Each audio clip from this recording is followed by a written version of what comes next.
Hey there, SMITE fans, Aggro here. Look, every single year, the SPL just keeps getting better. Season 7 was incredible, and in Season 8, I'm sure our players are going to take their game to the next level. But in order to do that, they're going to need the best gear they can get their hands on. And that's why I'm so excited to announce the title sponsor for Season 8 of the SPL is Alienware. Yeah, that Alienware. Our players are getting the best of the best in computer gaming. These Alienware Aurora Ryzen Edition PC setups are insane. Not only will these be the PCs that the players will compete on once we are in studio, but Alienware is also providing one for each player at their home setup to make sure their practice is as good as possible. Now let's get down to brass tacks. The specs on these Alienware Aurora Ryzen Edition desktops are amazing. An AMD Ryzen 9 16-core processor. That's a lot of cores. That's plenty of processing power. That's a lot of cores. Plenty of cores. If you want to stream, this is the way to go. I know a lot about my cores, so. I mean, Pilates, right? 64 gigabytes of DDR4 RAM. What? Is that true? That is true. I mean, this thing has 64 gigs of DDR4 RAM. Which you can do literally anything with. Literally anything. I've never had more than 16 gigs. That's quadruple the amount I have at home. And one of the hottest commodities in the PC world, an NVIDIA GeForce 3090 graphics card. Insane how much better this is than what I have. The best graphics you really need, Ultra, of course. Content's gonna look good. And what's the point of all the power if you can't see it? Players will also be using the Alienware 25-inch 240Hz monitors. Man, when I load into scrims with this bad boy, I'm gonna feed so hard. And it's gonna be in perfect picture quality. We are so excited to be partnering with Alienware for Season 8 of the SMITE Pro League. And the best part is, this VIP treatment, it's not just for the pros. You too can get the best possible SMITE experience. Just go to smitegame.com/Alienware and use code SMITEAW to get special discounts on some of Alienware's best products. Thanks again to Alienware. Make sure you're following them on Twitter and Instagram. That's at Alienware on both platforms. And you can join their community at alienwarearena.com. And you're telling me an alien wore this?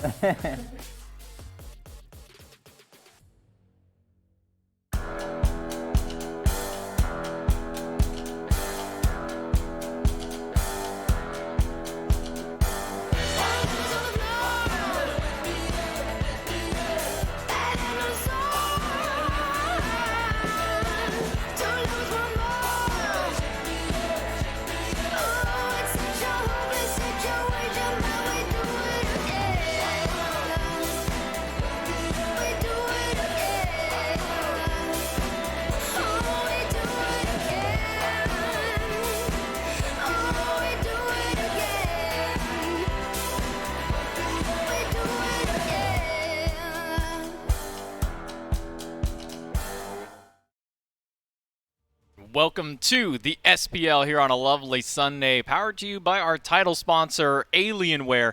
Bringing you guys some of the best in gaming as far as your gear can go. You too can pick up an Aurora Ryzen R10 Edition desktop or a 25-inch 240Hz gaming monitor for yourself over at smitegame.com/Alienware and use code SMITEAW in order to get yourself one of those lovely discounts. Again, thank you to Alienware. You can follow them on their social media on Twitter and Instagram at Alienware, and also go to their website and jump in on some of those sweet giveaways that they have. I know Alienware Raw was one of the first things I ever got when I started playing in Smite, and that's where I got them from, is our lovely folks over at Alienware. Once again, smitegame.com/Alienware.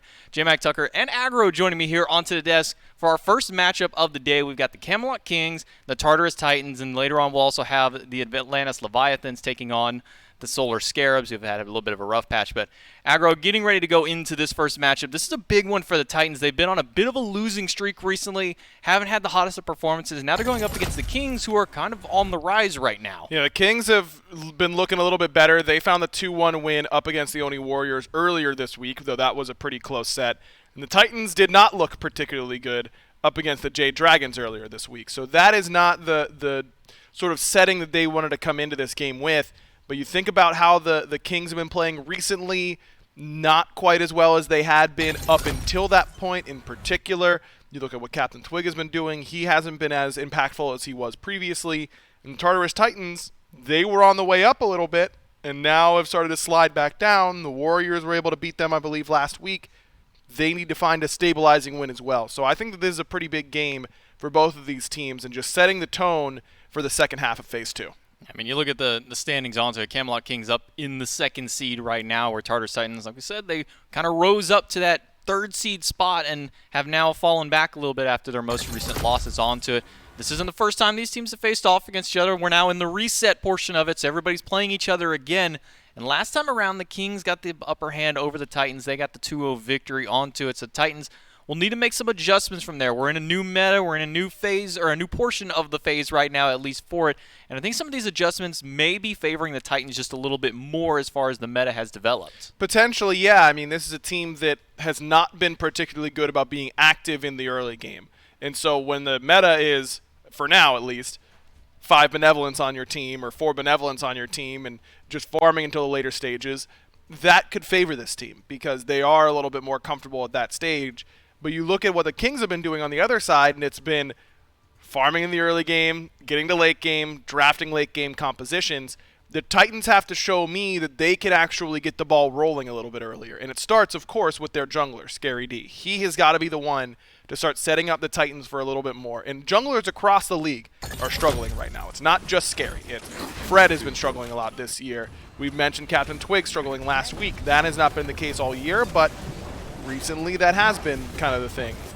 Which jungler can make a bigger impact? And Scary has really had trouble finding his spots recently. He's got to do a little bit better here today up against the Kings. It feels like he's been kind of chasing alongside of where the jungle meta has developed. We haven't seen, as far as I can see on here, a lot of impact out of him. He hasn't been able to bring up the big numbers for his team. But I think that with this sort of meta switch up, jungler is a little bit more frontliney. That can suit his playstyle. You know, he wants to play things like this Fenrir, like the Robin, that can not necessarily get into the backline and one-tap the enemy backline, but be a little bit more of a facilitator. So that might be the direction that Scary can go, and I think that can work with his playstyle. We've seen Scary look really good at times throughout this year. I'm not saying that he's incapable of doing it by any means, but for the Titans to beat a team as good as the Kings, they're going to need Scary to have a pretty good game. Yeah, I think Scary's going to be the big pivotal point here for the Titans, like you're mentioning onto it. He's got a great arsenal of players behind him. You got the likes of Paul, Cyclone, Benji, and Aurora, all very veteran players here along his side. Then he's going to need to get that nice little boost onto it. We do, however, have Scary D on standby here for an interview to talk along with him and to the Titans. Hopefully we can get him up on here. Scary, how are you doing today, sir? I'm good. How are you? Good. So we kind of talked here onto the desk how the last time your face-off with the Kings didn't go so well. Since then, and with this new meta coming through, what kind of adaptations have your team made, and what kind of prep work have y'all done to face off against the Kings for the second time? Yeah, I mean, this meta's pretty weird right now, right? Because there's 10 benevolences being bought every single game. But I think this will probably be like the last day or something we have to play like this. But yeah, we have a couple new things, that like new picks and stuff and drafts for the meta, basically. So we'll see today. I think specifically going up against the Kings, one of their biggest targets have been genetics. He seems to kind of be the talk of the town as far as bans go. Do you think maybe we see some of those same shifts in the bans over towards him, or maybe you have your eyes set on someone else? No, I think we're looking at them as like more of a whole team, not just individual players, like picks we think are good and stuff. We're just gonna play our own game, basically. All right, well, thank you so much for your time, Scary. Good luck in your game today. Yeah, thank you. Appreciate it. We heard it from him. He's not only looking at genetics, looking at the entirety of the team, and I think that's important because we had a game last week where we saw 5 bans against genetics, and he's still able to do it no matter what you put him on. Exactly. Look, there's something to be said about banning out a player and taking strong picks away, and genetics has certainly earned the right to have certain picks taken away from him. I don't want him to play Terra. I don't want him to play that sort of late-game peel god like Terra. But giving 5 bans of the same player that he's going to be able to do good things on, even if it's not great, if it's good things on God 6 or 7 in your God pool, then you've won in the pick and ban phase. You've done your job. You've withstood the onslaught from the enemy team. I like to hear that from Scary. They aren't just looking at genetics. I do want to see them ban something like Terra away from him, but after that, maybe make sure that, you know, we don't let Morgan Le Fay through for Big Man Tings or Tiamat, you know, those sorts of things. It's not worth giving up some of those power picks to just keep genetics off Gods 3 and 4 in his God pool. Yeah, I mean, there are a lot more gods out there in the god pool and a lot more players to expand on that, like you said. Tiamat, Morgan Le Fay, the top 2 mid laners around right now. And when you throw it onto a mid laner like Big Man Tings, well, he's going to do big man things with those ones. Those are 2 gods that he has really been kind of faulting over onto, not really faulting, but defaulting over to. It's like, hey, mid laner's available, I'm going to go ahead and pick that one up. But as well onto this team, kind of one of the pivotal points for them has been variety out of that solo lane. He's been a pillar frontline for this team and has really been able to kind of help rise them up into these more late game fights. Yeah, last time these 2 teams faced off, it was week 1 of Phase 2, and there was 2 fairly long games where Genetics went Terra and Variety played Hercules. And I think that that sort of style of we need variety on an initiator, if we're going to put Genetics on these late game team fight gods that are a little bit less about starting the fight and more about impacting it whenever they go on to us, putting variety on things like Odin, Hercules, Gilgamesh, all of those make some sense to me. These sorts of picks, the Xing Chens, I mean, he had a really good game up against the Valkyries in this set, but I do think that it always concerns me a little bit that the Kings go a little bit too late game with their drafts. They haven't really been punished that hard for it. We've seen one team do it, if I can remember correctly. But for the most part, teams kind of let them get there. So if the Titans, who have a propensity to be a little slow to start at times, let them get there, giving variety something like a Sobek or a Xing Chen is perfect because it lets him be the fight starter for the Camelot Kings.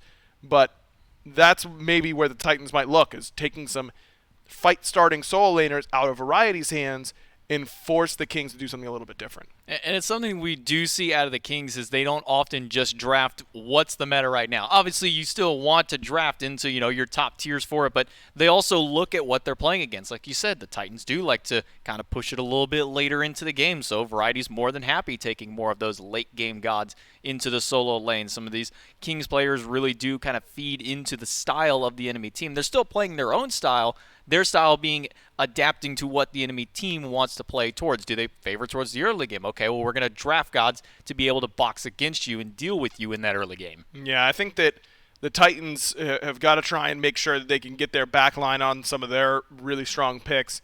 If you can finagle the picks and bans in a way to get Cyclone Spin Artemis, it's worth it. Like, in my opinion, if you have to give up something like Tiamat or Morgan Le Fay in order to get Cyclone Spin Artemis, that's a win for you. I think that pick is that important right now in the meta, and Cyclone is that good on that god. I'd be shocked if the Kings gave it up to him, though. I think that would be the one thing that I'd be really worried about if I'm the Kings. Well, we'll see what adjustments they make for it here. Picks and bans, game number 1 for the Camelot Kings and the Tartarus Titans. And it will be the Kings on first pick this time around, so they'll have first option coming out of the immediate ban phase we've already talked about. Tiamat, maybe let the Tiamat through. That way you can get the Artemis for yourself. Maybe even first pick it for yourself if you're the Kings up here with this first round. It's worth it, man. I think that god is really, really strong right now, and giving that over to Netrioid is definitely a good idea. You remember their set earlier on this season, or this phase rather, it was where Netrioid took Medusa and got really fed in that game. He soloed Cyclone Spin once or twice at the very least and really got far ahead, and then they didn't really push that lead super well. It took them 45 minutes to win, but they did ultimately win it. So if you're Netrioid coming into this set, even though you didn't dominate that game in the mid game and the late game as much as you would have liked, you dominated Cyclone Spin early. So I think that he should be coming into this match with some confidence. Well, we do see the first bans coming through, Yemoja and the Artemis taken away. So instead of even risking going for a first pick or potentially giving it away to Cyclone Spin, the Kings have elected to ban that Hunter out first and foremost. Where on the flip side, the Titans immediately take out the top 2 mid laners right now, Morgan Le Fay and Tiamat both taken away. And the Cucullin, a little bit of an odd shout, I would say. Cucullin I wouldn't consider a meta ban necessarily, but maybe one that is necessary against the player's namesake onto it. Yeah, Benji is going to be able to pull out Cucullin and make it look really good at basically a moment's notice. So not too surprising, and it is a Terra ban. Okay, so the Titans take away the premier mid laners in Terra, which I like. I think I'm fine with that. I'm surprised that the Kings didn't leave Artemis open, because you could have put the Titans in a spot where they have to ban Artemis or Terra, and you get a really good priority pick on the back end. Osiris is good, but I don't think he's as good as Terra or Artemis, especially for how the Kings like to play. So I would have liked to see a little bit of a switch up there, but overall I think that now we're at a pretty this is a pretty neutral state in picks and bans. Like, Kings getting Osiris is not like, oh, here we go. Now we got to worry about this. And the Titans aren't going to get anything super insane on the back end of these two top picks either. Seems like a little bit more of a handshake draft than I was expecting coming in.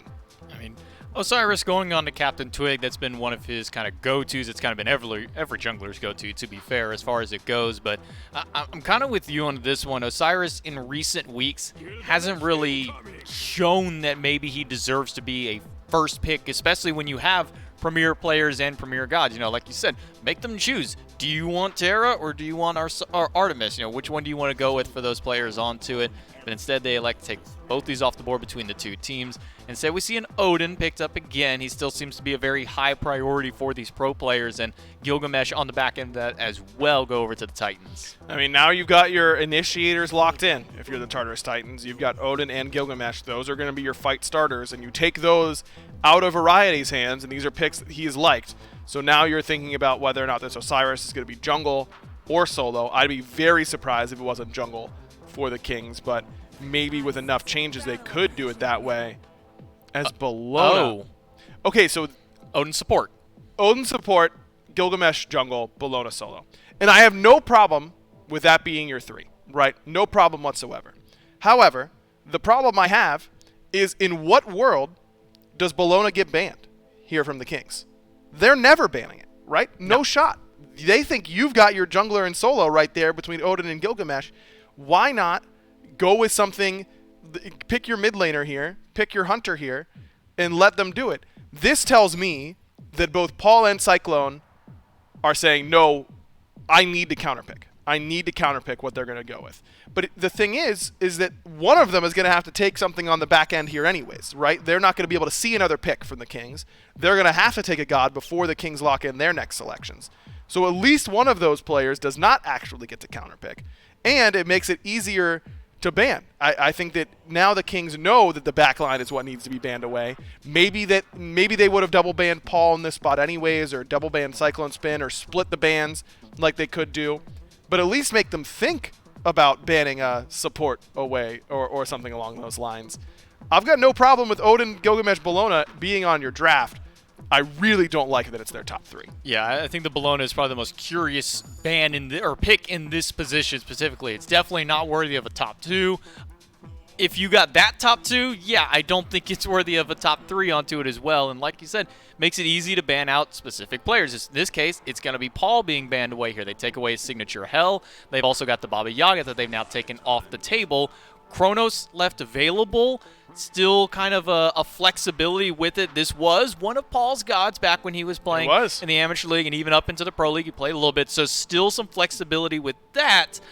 But where do you cut the line here for it? I mean, where do you go for the pick for Cyclone Spin if this is going to Paul, or now where does Paul go for his pick? I mean, that's the thing, is that this could be a flex option for them, but I think it's likely going to be for Cyclone Spin. Now Netroid gets to counterpick there, and you're letting Paul see the entirety of the draft, knowing what he's going to be going up against.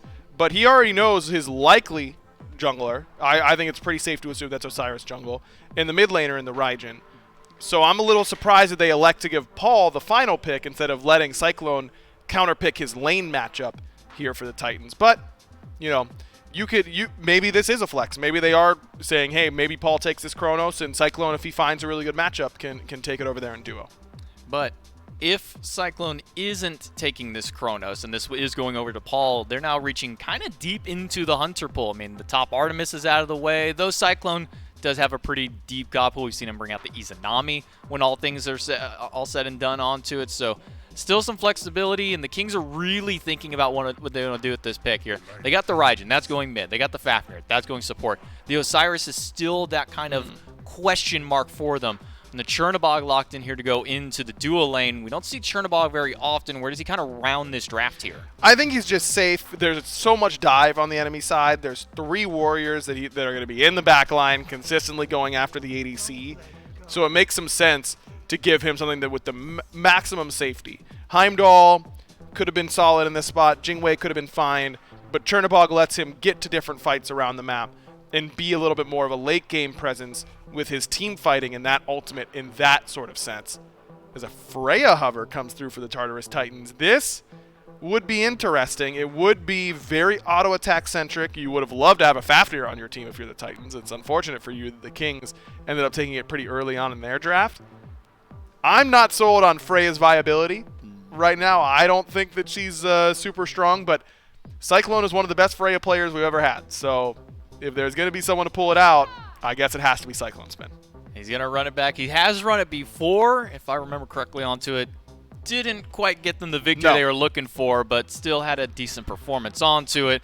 But the double magical carry and almost a full team of auto attack centric gods, this is going to be pretty easy to itemize against, I would think. It will be. I mean, you pick up a Witchblade, you pick up some magical defense, you're probably pretty good. But at the same time, think back to what Scary D said. We think we've got a draft for the meta. I don't know how long this meta is going to last, but for this meta, I wonder if they feel like Freya's a god that can get away with benevolence. I wouldn't think so. I would think that she would love to have Vamp Shroud and get that extra physical protection and a little bit of extra sustain. But maybe they feel like in some testing that Freya can get away with benevolence, that Kronos can get away with benevolence, and that these are gods that when they get to 6 items, feel unstoppable. Benevolence gets you there a little bit earlier. So with that in mind, I think the Titans are really leaning in to going as many benevolences as possible and just trying to get to the late game without getting punished too hard by a team in the Kings who typically doesn't punish you early game too hard. Yeah, we'll see just how many Benevoli get picked up in this game for the Kings and the Titans facing off for the second time this phase. We'll see how it goes for them. We got Dave and Goremizer standing by. Thank you, J-Mac. Thank you, Aggro. Camelot Kings and the Tartarus Titans going toe-to-toe as Dolson, Gore, and Doug bring us the action for game number 1. And Gore, it's not going to be the full 10 benevolences because we've got a Mannequins and a Vamp Shroud for Variety and Captain Twig, respectively. I will admit, of all the things I was rooting for, first off, maybe a full 10 benevolences. I don't know Look, how. I got one yesterday. You got one. Check that box. Maybe we're just good with keeping it at the 1. I'll be honest. I was kind of hoping for like a Cyclone Spin Bologna game. I was thinking like before they locked in the Kronos, I was like maybe you throw the Bologna over The old there. Cyclona. Not necessarily something that we see often, and I don't know that we've ever seen it be successful, but it's an interesting one. Either way, with Benji here on this Bologna, I'm excited to see because she kind of showed up yesterday for the first time, but I'm also curious about this duo lane because Odin, to me, screams aggression. Freya, to me, screams patience. Look at this. Benji was taken a bit low, but then realizes he's got the abilities. He can chase down Variety for a little bit of extra damage there. So it's a Kronos and a Freya here. Yeah, it's a lot for the Tartarus Titans. It's a lot. It looks like a Warlock staff first for Paul, and then maybe a Benevolence. Because it's been that tier 2 items, and then Benevolence after that has been kind of the mid lane thing these last couple of days. But talking about the Kronos and the Freya, yeah. Gore, you got to imagine the scaling's there, right? It's going to take a little while, yes. But by the time we get to late game, you've got 2 of the best to be to have on your side. And that's where I think like this Odin balances out Freya's early game really well because it lets Aurora be aggressive and thwart aggression genetics. If he jumps in, is going to eat his stun. If Netroid steps too far forward, he's going to eat a bird bomb all of a sudden. It becomes too much damage on the receiving end. Freya still does a good chunk of damage. It's just much slower pulse at this point because her attack speed's not that high, and the mana problem is going to really start to present itself early on for Cyclone Spin versus what we're going to see later. Same thing, that Gilgamesh helps balance out the Kronos in mid for pretty much the same reason. He can be aggressive and he can thwart aggression, while Kronos, who's already good at self-peel, same thing for Freya, are going to then be able to spend that time ideally using these benevolences to get 2-3 items online, and then once they hit a certain point, they're going to be more than happy to box you. Yeah, it's a really interesting kind of thought process there where Benevolence and no boots has meant the builds come online faster, right? So I'm surprised this is the first time we've seen Freya, the type of pick where I assume we'll just see a ring build. Benji gets plucked here by Variety. I'm not sure Variety has enough damage. There's a disarm from Benji as well. Captain Twig rotates over, though. So blue buff respawning. This could be the first invade of the game as the Camelot Kings put some pressure on the Tartarus Titans. Blue buff, Scary D has to back away here. Benji dashes on in. Variety is going to join the fight as well. Watch out, Benji. You're half HP. There could be a pluck around the corner for Variety if he finds the space, but it won't be a drop kick from Scary D in the up-down. First blood over the Tartarus Titans on the blue buff invade gone wrong. I really like the idea from the Kings, and I think the damage that Twig is putting out should be enough, and it could have been enough to find Benji there. You had highlighted he was less than half. He has to be worried about it. But you are fighting against 2 warriors. One's Bologna, great at fighting. The other's Gilgamesh, great at fighting. Yeah. And you have a Sobek on your team. Once that pluck goes down, even early on, there's just not much variety you can do here. Now you're in a 2v1. Maybe you can get Benji, but I think they could continue this aggression. That's what I was thinking. Surely a 2v1 against variety would have worked out for the Titans. Benji playing it cautiously. It'll be a blue buff confirmed, though, eventually by the Titans, and so Benji happy about that one. It looks like both solo laners will resume farming here, but depending on what Captain Twig does here, Benji might have to play a little bit safer. But the point I was making before that blue buff invade core is I'm surprised we haven't seen all that much Freya. Benji could be in some damage. Eagles rally down. What a turnaround! The big kill, the turnaround on a variety will be a stun and a kill from Captain Twig on the back end. With how low both Benji and variety were, I figured we'd see something there. Benji maybe just didn't know Captain Twig was hanging around. Well, and I like that. Benji there's a mentality to be had, which is if I'm going to die, I'm at least going to try to take one of you with me, right? Like, make it even at the best. You get a kill, Scary D got a kill. You also hit 5 before anybody else, but now you're a little bit ahead of variety because of that. And, yeah, Twig technically is slightly ahead of where Scary D is, but we'll see how long that lasts. Scary D spent the last, 30 seconds helping his solo laner with a lot of fights, as opposed to maybe farming up the way that Twig was able to after his unfortunate death up there at the blue buff. But it does kind of go back to the conversation you had. It's not just the Freya, maybe, that's kind of been hidden. You know, like, Olorun hasn't been picked up at all. I don't know if necessarily right now is, the time, but, look, if you're going to be giving him a lot of items and his ult's insane, maybe this is the time to try and figure out a way, because there's going to be a hot fix for those of you who didn't see. Ponpon had mentioned it earlier, on the 10th for Benevolence. So this is probably the last day that we're going to see it dominate as much. It's the 8th. So that is, for those who are keeping track, that's Tuesday. Tomorrow, that means that in all the media day that we have with the Leviathan, buy your Benevolences while you can, because it's definitely it's a stock with high value right now. No, low value right now. Right now, you got it's about to be high. Peak, right. Yeah, okay, so the other one, buy in now, sell later. So I got that before Tuesday, because the Benevolence craft comes on Tuesday. Yeah. I don't know what I'm trying to say. You can tell I don't do stocks. Were you on the GameStop train there, Gord? You buy low and sell high? I really I wanted to, because I like the idea of getting more money. Right. But I didn't, because I'm very perpetually scared by the idea of stocks. It seems too adult for me. Yeah, for what it's worth, taking stock advice from Reddit is maybe an interesting strategy to take there. At any rate, we got all 5 Benevolences here for the Tartarus Titans, 3 for the Camelot Kings, and then the aforementioned Mannequins and Vampiric Shroud for the Camelot Kings will be the holdout there. It is a sledge start here for Aurora out of the duo lane. Always interested in watching how these warriors itemize themselves when playing support there. Aurora, or Variety, thought something was about to happen, lurked in the waters, but nothing did happen. So ultimate down now from Variety. Aurora's going to have to make some use of that sledge, though, here if Captain Twig will chase him down. I mean, it does give a lot of, again, early on, it should give you some turnaround potential, but it's Cyclone who needs to be worried. There's a stun on a Cyclone Spin. Valkyrie's Discretion will send a little bit of damage towards Genetics, but Genetics is transformed. Oh my God! Netrulate is ulted in and gotten the kill on a Cyclone Spin. There's a stun onto Aurora as well, but the leap away will secure his escape. That was 60% health to 0, like just dead. I don't know where it went, the beads, the ult all used. Luckily, no Gold Fury has spawned yet. The Greater Scorpion's right there, so it's not like the Kings are going to be able to then turn this and run away with it. But that's going to be a little bit of the worry. You've got 3 warriors. Bologna, great frontline. Same thing for Scary D. Odin can be. But if they get back to Cyclone Spin, if Banish doesn't connect, or if they live through and get through the Banish and the Valkyrie's Discretion, you're just dead. Same thing for Paul. Good luck half the time late game getting a rewind off. It's one of the hardest abilities. It takes so long to channel.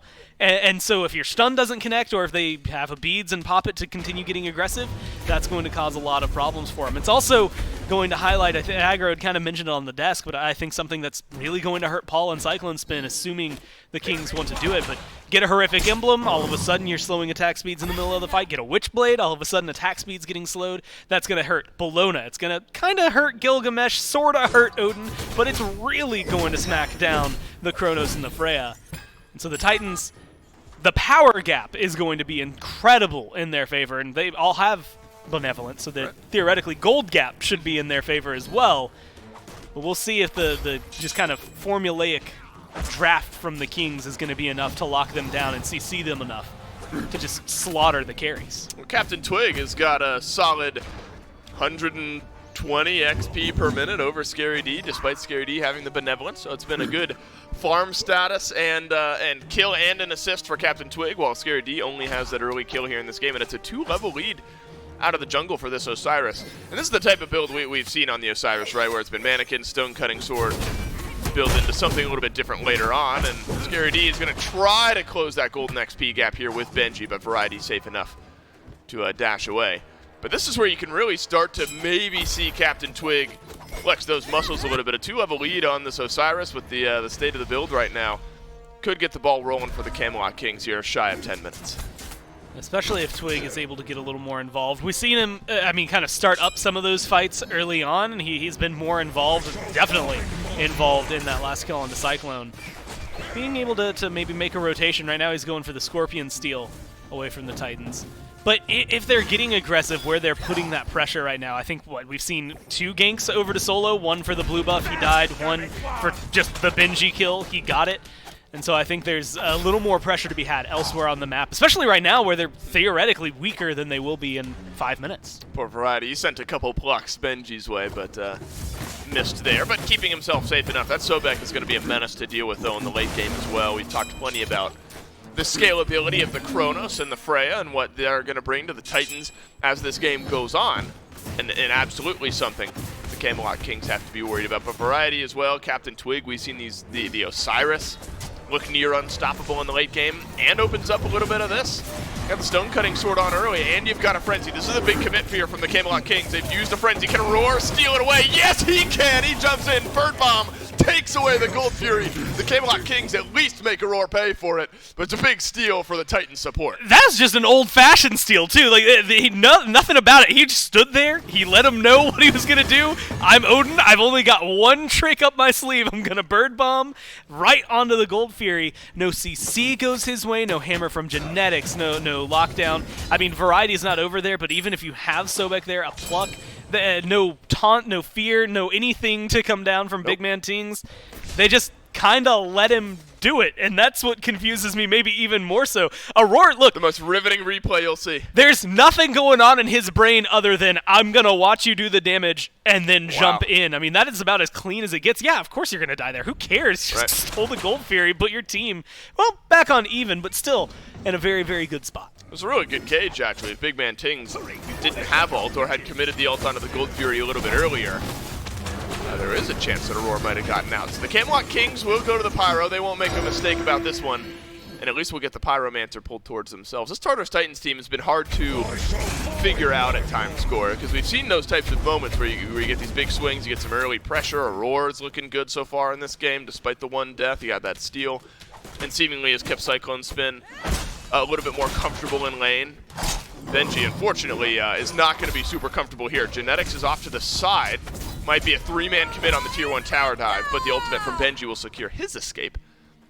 And so a little bit of time spent, Gore, by the Camelot Kings trying to dive this Bologna, but of course safe enough with that ultimate to get out alive. And so far, it's a very awkward position where any of these fights so far that the Kings have quote-unquote lost have been more on their side, right? Like, if you're spending a lot of time over there now, Scary D is on the receiving end of a couple of bullets. Oh, Scary D, a great drop kick. Can that set up for the rest of his team? That's the big question. He does go down, and it's Netroid who picks it up. But now it's a Roar on the board for the first time this game. A trade-back kill on a Netroid. Variety gets the pluck onto Paul. Puts the Kronos actually right where Paul wants to be, apparently, because Paul will turn around and try to find some extra damage. Won't be there. 1-for-1 trade in a jungle skirmish. You know what, speaking of Paul, as we watch that, first off, good kill to be able to lock down Netroid. Like you said, if Scary D's going to die there, he's going to get something back for his team. Now it's going to be up to Paul. Warlock staff, about 2 minutes longer than like a Baba Yaga, maybe 2.5 than it takes. So I was trying to figure out the utility of the house there. It worked out well for Paul here because he's got it stacked up. It's a good stun onto Genetics. Captain Twig is going to chase Paul down here. The ultimate's going to get big value now for Paul. It's actually going to put him behind Genetics, but the stun won't be there. So Genetics lives on for the time being. Now Captain Twig retreating beneath the safety of his Tier 1. And this one will fizzle out as well. Unless Variety can find this. A pluck on a Benji who will take one tower shot, but no damage really connecting in onto that Bologna. Both actives used, though, by Paul and the ultimate to keep him alive, so this Kronos is a little susceptible. And you can see something. First, Paul gets a great rewind off. I mean, immediately full health, full mana. That's like the best feeling in the world after a rewind for a Kronos. And then misses both abilities afterward. If any of those hit, maybe there's more of a follow-up from the Titans to continue that King, but unfortunately they just both go a little wide and not able to find anything on the back end of it. That being said, he's also now entering this point soon enough. Cyclone Spin's going to be there, although Cyclone's build 2 rings online, a third well on the way, one of those being Hastened Ring as well. Maybe a little less affected to this than Paul is going to be. That Witchblade's already online there for Genetics. He almost immediately goes into that item knowing how well it's going to be received through pretty much any fight this game.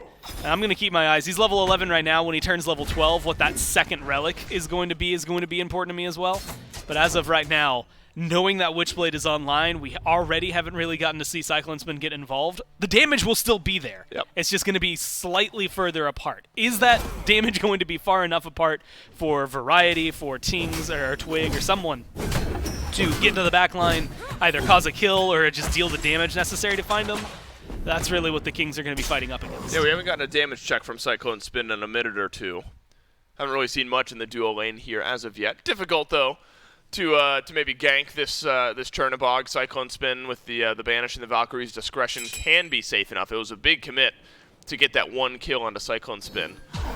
So we'll see now. There is a Primal Fury coming up here in just a little bit of time, and so that could be the next time we kind of see a meeting of the minds here, Gore, because you know, you're what, 2.5 items into this build here for Cyclone Spin. You've got a couple of the rings online. Don't know yet if this Freya is at the late game powerhouse point, but absolutely we'll be able to find some damage if the Camelot Kings poke their head around that corner. Honestly, and I give Freya all the credit, most of the power, I think, like, the items help her, but for the longest time it was just get attack speed. Like, it's not necessarily the, hey, you don't punch hard enough, it's a you aren't punching fast enough to get this done. With Hasten Ring online, as well as maybe cooldown or something to make it feel like your pulse is coming up a little more often and you're able to get more damage out of it, that's always the key. We'll get to see it here. Could we see another steal in this game? Genetics is going to have to be the one to get it done. The Titans secure the Fury for themselves, and they retreat. Now rotating in from the mid lane are the Camelot Kings. Netruid has joined the fight here. Frenzy used by the Kings.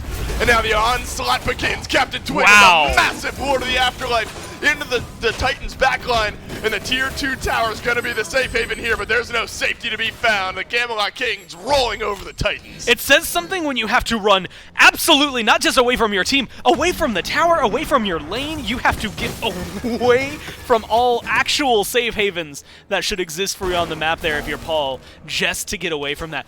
That was a beautiful ult from Twig. Kills off Benji, hits 3 other people, but you can really start to see how well this team is working, not just as a unit, but how well their engage is working. Twig lands a massive ult, 2 of them on the side. Twig and Variety have the winged blade to make sure that slows aren't going to really stop them that much. They can continue chasing people down pretty easily. They get into the tier 2. You had highlighted it's not a safe haven. It's just opened up a Fire Giant. Fire Giant very low here. Scary D is going to have to be the one to steal it away if there is going to be a steal. The Fire Giant has been stopped now by the Camelot Kings. Taiko drums roll through, and the Camelot Kings will get the FG. Genetics does fall in tow. Very, very close there. But the Camelot Kings get the FG. Genetics dead for 30 seconds, but still very worth it for the Camelot Kings, especially once their support gets back up. You can push into the Tartarus Titan side of the map. And that's just a great call from the Kings. You can see when they stop the DPS on the FG, then the jump comes through from Scary, and that's when every amount of damage starts getting dumped back into it. They make sure that the bigger burst ability, or the ability that is most likely to get the kill and steal it away, is going to be down before they start pushing for anything. And I think that Gold Fury may be kind of living in their mind earlier for that. Man, we just kind of let Aurora walk up and take it. We're not letting that happen again here. And even though they end up losing that Primal Fury, getting an FG, as you had highlighted, is perfect. Genetics doesn't have it, but Genetics is fine as of right now. He gets the Phantom online as well as a second relic, which, not upgraded, isn't going to have that damage mitigation on it, but it is still going to be very helpful versus an Odin when you can just leave the cage. And that makes Aurora's job a little bit harder. And now they can just group up. Look, I see Netruoid, who's been just fine, 2 levels up on Cyclone Spin. He's 3, 1, and 4, just finished the chin size. Towers are going to be dying here to this Chernabog. Right, we've talked a lot about the scaling of Paul and Cyclone Spin here on the Cronus and the Freya. Yeah. It's like Raijin gets worse as the game goes on, right? I mean, Big Man Ting's at 205. Got Charon's Coin, Soul Gem, Deso, and some Lifesteal in the build as well. It's not like Big Man Tings is going to struggle to keep up in damage with a Chronos, and Big Man Tings is put together an incredible season so far for himself on the back end of a good Season 7. Season 8 has looked good for the Camelot Kings and their mid laner as well. So now the FG push begins. It's Tier 2 tower. Tartarus Titans won't put up much of a defense, and I think that's the right call. You know, one thing we haven't touched on much, and honestly, if this keeps going at this pace, we might not be able to, but Netroid's ult is going to be crucial if he has to fall back here. But they're going to Frenzy, they pop the Coerce, they're going for the Phoenix as hard as they can. This Frenzy's been used often for these objectives, and it gets used yet again. The Camelot Kings will get half health off of the Phoenix. Genetics has been banished and leapt on by Benji, but he will leap away. Winds of Shamash nearly keeps him right in place. So the Phoenix lives on, but lots of ultimate spent gore on both sides. I think the biggest ones on the side of the Titans, right? Like right now, you're missing, like you said, a couple of crucial key details, but Netroid has that capability. He's still full health. If he has to either fall back or split push, he's going to be able to join the fight instantly. And you still have Twig, who engaged and made that last fight around the Primal Fury go their way with his ult. So keep your eyes on Twig, because I think if he jumps in, it could end up being the end for the Titans. Haven't seen much from Cyclone Spin yet. Bottom player damage now in the game. Wow. The Tartarus Titans need this Freya to start connecting. Variety lives yet again. The Sobek in the back line, plenty safe.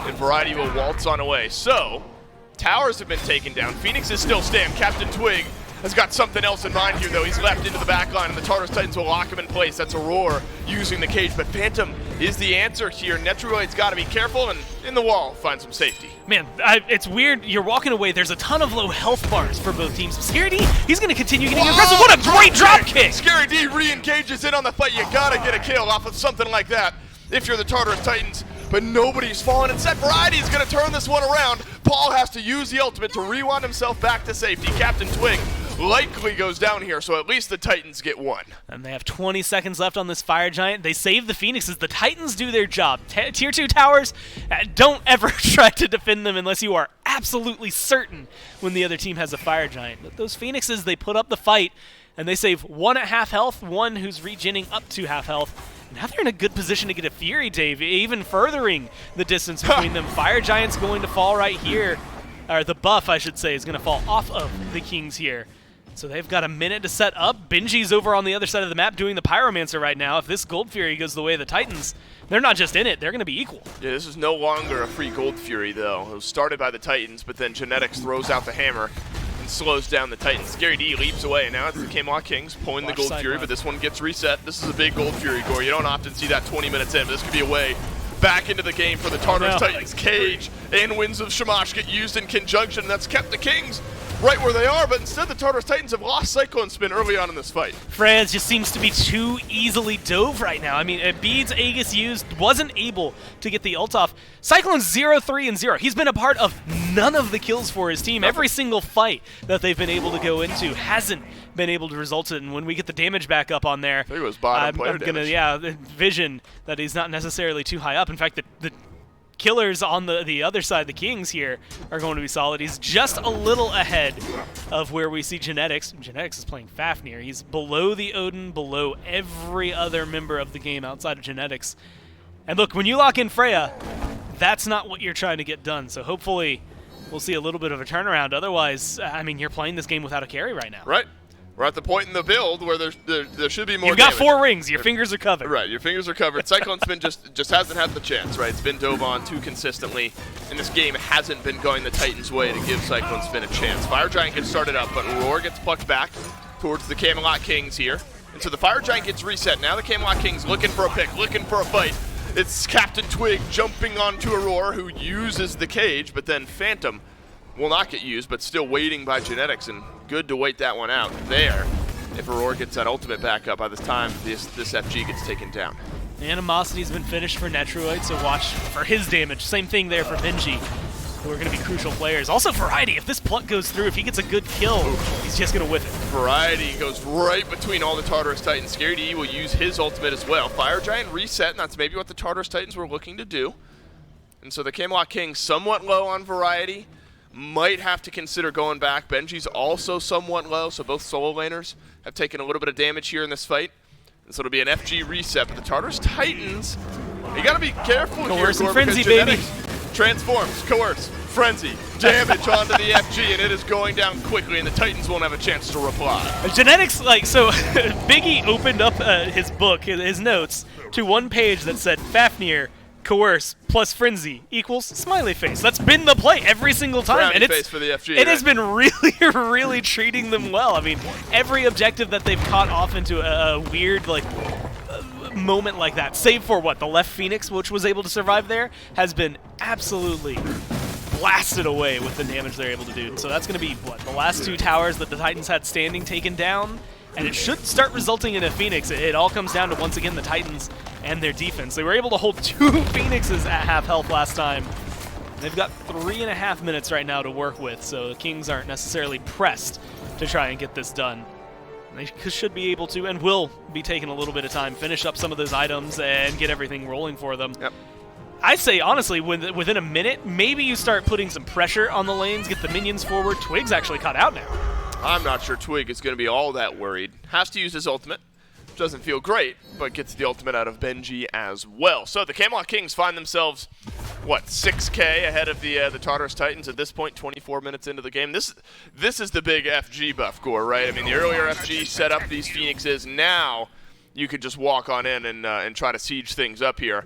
Maybe that's a chance, right? We saw yesterday with Vote where the games were against the Oni Warriors basically from start to finish, but Volt was able to pour out this damage underneath his Phoenixes. Maybe that's an opportunity for this Freya. Yeah. To find something, right? Because the Tartarus Titans are going to need it to keep these Phoenixes alive. It's one of those things, outside of the fact that they drafted it, not much Cyclone Spin has been able to do about it, right? I mean, he's just getting constantly locked down. And that's the problem. The peel from the Titans hasn't been enough to keep them safe. We'll see if they can do it this time because, like you said, ooh, nice double vanish. Good double vanish. Into the cage from Aurora, but into the wall goes Netroid. Frenzy gets used, so does Phantom. Netroid walks on away. Scary D with a big dunk onto the Camelot Kings, but there's damage returning onto this Gilgamesh. Aurora trying to chase down Netroid, but won't have the chance. Paul's gotten a kill, and Captain Twig does end up falling. Variety, no good on the block here. A vanish from Cyclone Spin finds some value as Variety is stunned underneath the Phoenix. But look at Big Man Tings, free casting in the backline, and it's a double kill for Netroid. He has no health! It's just so difficult to stay alive, but look how well the Kings are playing around Netroid to make sure that he didn't fall there. And that damage is able to peel out there. Fire Giant sustain as well as a little bit, not even any actually coming down from the kid. It's all going to be the FG and a little bit of a heal from Genetics there on the Coerce. Should be able to get him up to sizable health, but not anywhere you're feeling safe. This is not free by any means for the Camelot Kings. Cyclone Spin finally gets a kill here in this game. 26 minutes in. Scary D now chasing down Big Man Ting. This is all a bit of a silver lining for the Tartarus Titans because the left side Phoenix did fall. And so you're going to find some of these kills and effectively stall out the rest of the FG push. But you managed to showcase something I think that is necessary here. Paul doesn't die there, Cyclone doesn't die there. Not only can you make a defense, you can find some return kills. It did cost you your Phoenix. It is 26 minutes into the game, though. This is where you really need to start seeing, if at any point in this game it's going to start, now is the time for Kronos and Freya to really start being the ones to pop off and make the big difference here. And you can see the damage coming down from Paul is a lot, just in that kill as they found onto Variety. And not only that, Dave, that's a stagger kill. This is a great spot for the Titans to turn things around. Yeah, this game now feeling a little bit more comfortable potentially for the Tartarus Titans. 45 seconds on the respawn from Variety, Big Man Tings and Netroid, so both carries were dead. We'll be respawning here in just a moment. Finally, it's going to be what should be a free Fury for the Tartarus Titans, and it will be. And you won't have to steal this one away. Aurora gets the job done the old-fashioned normal way this time. And so Gore, the Tartarus Titans close up that gold gap a little bit here. 74,000 to 77,000 was about 6K a little bit ago. Now we're right at that 3K mark. This game far from over. And look, I mean, you know, we've been talking about it, and like Mifflin called them gold caches at one point, but there's 5 towers still standing. Those 2 tier 1s, they might have no health left virtually, but they are still standing. That in and of itself is 1,000 gold that the Titans can put in their pocket if their minions or maybe just a Freya or an errant Kronos make it over there. But then there's 4,500 gold existing in those tier 2 towers still. Plenty to not only get them back tied up with the Kings, but back in the lead. The problem is, Dave, is that the push power they had, the timers that they had in their favor, where it was a 2v3 and then a 2v5, then a 3v5, 4v5. Now it's back to 5v5. Everybody's respawned. It will be, you know, maybe a conversation of relics. Aegis, long time for Cyclone and for Tings here, and that's about it. I guess the blink being down for Aurora might affect things, but those two Aegises are maybe the biggest factor. This FG is respawning, and this is going to be crucial. If the Titans don't win this one, then that's probably going to be game. Yeah, it could be game over on either side. Yeah. If the Titans win this right, one, if they win this fight. It's going to be good. It's all about how clean this fight goes. Fire Giant spawns 2 minutes away from being enhanced. Variety's been wide on a few plucks so far this game. So that's a big setup factor that's been missing for the Camelot Kings. If that changes, it's a great look at a team fight. Cage from Aurora keeps Variety in place. Phantom still in the back pocket, but gets used now by Genetics to just secure the escape of the Camelot Kings. Variety ult down. Big Man Tings uses his ult as well. There's no cage for Aurora. Purely by the numbers, Camelot Kings a little bit behind in the ult department. Yeah, the Phantom has been used for the Kings, but if Aurora doesn't have his ult, you don't necessarily need it right now. Benji's so they were back. able to bait that. That's a good drop Benji's kick. back. Scary D finds an engage onto Variety, but walks on away, and so do the rest of the Camelot Kings. Transformation from Genetics as well. Remember, that's been a big burn factor on this FG. Transformation, coerce, frenzy. Coerce used, frenzy used, burn onto the FG. There's a banish onto Variety, and the stun is there What as a well. kill. Cyclone Spin has found the kill onto the solo laner. Fire Giant low, but it's been pulled away from by the Camelot Kings. Scary D looking for the drop kick, but Netroid! He's ulted into the Netroid! Oh, the Kings secure the FG, and Big Man Tings gets the kill on a Scary D, but the rest of the kills going to the Titans. I mean, that is, look, as unfortunate of the rest of that fight goes, the way that Netroid goes up and goes back in to make sure that him and Genetics are in the FG pit, it's Genetics ultimately that ends up securing that Fire Giant. But well, it's the Titans that end up, as you had highlighted, standing strong. 4 members. A lot of gold on the map for them to get here, but with no Fire Giant, Dave, it's going to be a lot harder for them to secure. Next FG is going to be enhanced. They should be able to get some pressure out there. In fact, they're going under the Phoenix for a dive. Score, that's if we get to the next FG. Big Man Tings has used beads. He's 10 thunder seconds. crashed away as well. 10 seconds on Variety, 15 on Genetics, 20 on Netroid. So this should be a Phoenix and then retreat by the Tartarus Titans, and this game has been turned around. Look, Cyclone Spin's found a little bit of damage. Corey's starting to climb up those damage charts just a little bit. Found a great early pick onto Variety in that engagement. That was a big swinging factor. There was no Sobek in that team fight for the Camelot Kings. And so all the cards at the moment coming up Titans. Last time we had highlighted it, Cyclone Spin was 0-3 and 0, like you had highlighted, second bottom on the player damage. Only beating out Genetics. Now he's got 4 people beneath him in the player damage, so he's skyrocketed in that regard. Whoa. But he's 2-0-4 since then. What can Captain Twig get done here? Cyclone Spin dodges out the stun. Netroid has committed his ultimate as well to join the fight on the left side. Twig and Big Man Ting still have FG, so that's an advantage here. Thunder Crash in. Raiju is onto Aurora, but won't get detonated. And so the Tartarus Titans are able to slip the noose a bit, get their way back into their own base, but ultimately the left side Phoenix will go down. Just too much pressure pushing one way. Not worth the fight for the Titans. Fire minions that the Titans have to deal with on left, fire minions the Kings have to deal with in mid. Keeps things more centered on this left-hand side of the map. Oni Fury is going to be spawning up relatively soon as well, which is opening up the conversation for positioning as of right now. With fire minions pushed up as far as they are, Titans have a great way to collapse in around an Oni Fury, and enhanced fired minions with an Oni Fury wave is going to be really helpful. I mean, it's 5 games, I think, so far this year that have been won by the minions, but several more that have gotten the Titan down 70%. I'm not saying we're getting minions. No. I'm just saying how helpful they can be. This is a hell of a game. I don't want it to end like that. Come on. In forcing a team to play differently. For the Titans, it is the conversation of opening up a free Fire Giant next time it comes up. Camelot Kings, we're way ahead in this game. I'm sorry I scared you. I'm nervous. Don't talk about minions ending the game, Gore. I've had too many of those exciting games, and the minions just push on in. Luckily, both teams have been able to deal with the fire minion waves pushing against one another pretty well, as both fire waves will meet their regular counterparts in the middle of the wave. Tartarus Titans will push back this one. Camelot Kings have to go a little bit further to deal with the fire wave in the mid lane. Aurora's not going to give them the chance, though. Finds Netroid with the cage, but Genetics and Netroid will use the Phantom to get out alive. Big Man Tings just being walked at by Aurora. Scary D has his beads, or uses his beads to get rid of the drop kick. And Big Man Tings falls for the first time in this fight. Now Benji down as well. A minute on the respawn for the solo laner and the mid laner. I mean, you make that trade, but look, Scary D's here. Cyclone's still full health and hasn't joined the fight yet. This could be a good turn for the Titans. Captain Twig way alone in the back line here. Looks like he'll get out alive. There were pings from the Tartarus Titans on to Captain Twig, but the Osiris able to make it back to base. The Tartarus Titans aren't going to go for the Oni Fury here.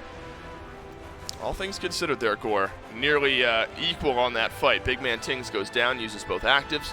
So does Benji as well. Scary D and Aurora just kind of sat on Big Man Tings there in that fight and didn't give the Raijin the opportunity to play. Well, we were talking about benevolence. Now it's time to talk about animosity. Now picked up for 4 members on the side of the Titans. Maybe the most important 4 to have it on. I would say Paul having it, Cyclone having it, Benji having it is the big deal. And now Variety's caught out. This is what happened around the FG, remember. Variety got picked out first, and that was a big boom to the cause of the Tartarus Titans. A good stun from Paul.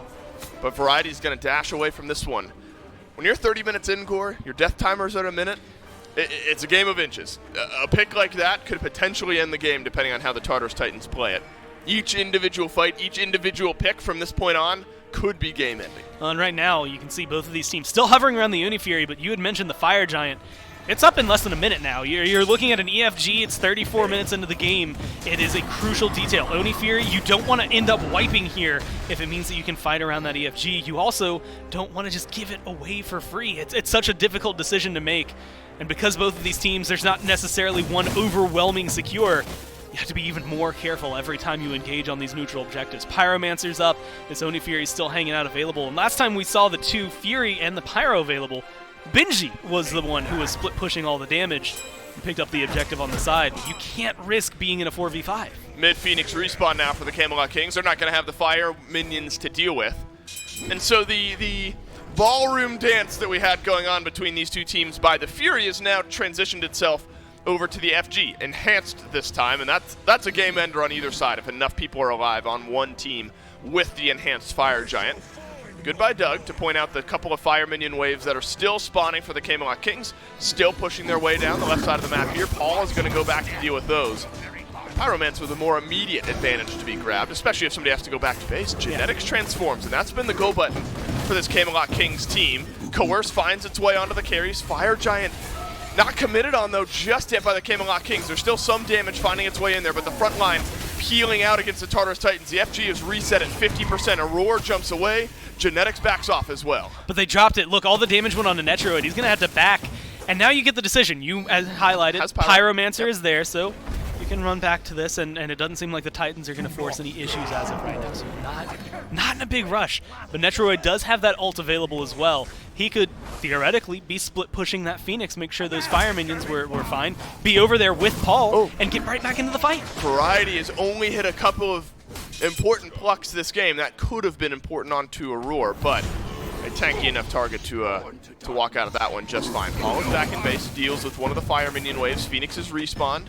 Frenzy did not get used on that last commit by the Camelot Kings. There is no transformation for Genetics, so this Fire Giant will still fall quickly if the Camelot Kings want to commit that big relic that Genetics has waiting. The Tartarus Titans still here, though. They want to put up a fight around this. We've reached the point now where Kronos and Freya are their late game. They're going to be hurting if they find the ability to do that damage. I mean, we had highlighted it 2-0-6 right now for Paul, but since those 3 deaths, he was 0-3 and 0. It's 2-0-4 for Cyclone Spin since that left Phoenix defense. So he's really been able to find the turnaround. The damage numbers have kind of stagnated, but Cyclone isn't necessarily looking to make those numbers fly off the roof.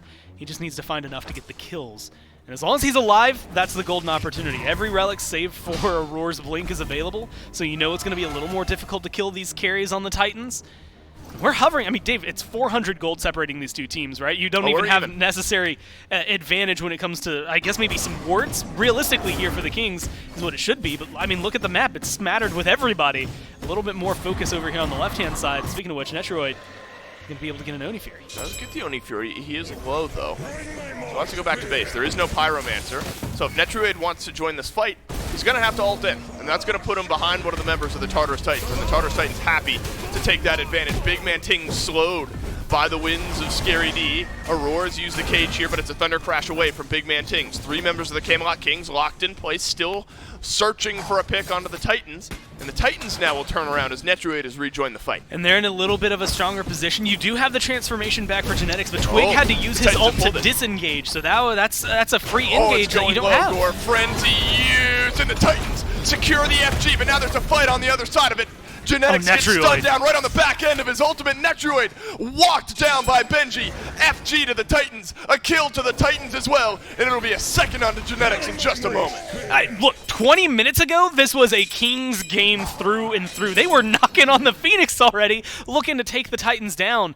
Now you've got 5 members with Fire Giant grouped up. Are they going to try to end? They've got a minion wave right here. They They could at least get the Phoenixes. I mean, look where their waves are. Aurora's back. The Tartarus Titans are going to go for the base of the Camelot Kings. Scary D is going to go back as well. It's Paul, Cyclone Spin, No way and you Benji base race without pushing down Netroid. the mid lane. Defend. Captain Twig, Variety, and Big Man Tings on the mid lane. damage. Phoenix, the Titan being looked at by the other 3 members of the Tartarus Titans. It's left undefended. There is way too much damage here. No chance for the Camelot Kings, and the Titans finish it off just shy of 40 minutes. Now there's a world where the Titans, for some reason, opt to go for a bunch of towers, and the Kings get to push a Oni Fury wave into middle Phoenix and then into left Phoenix, and they get the Phoenixes, and then we reset and we're back in the game and we're dancing around the Fire Giant.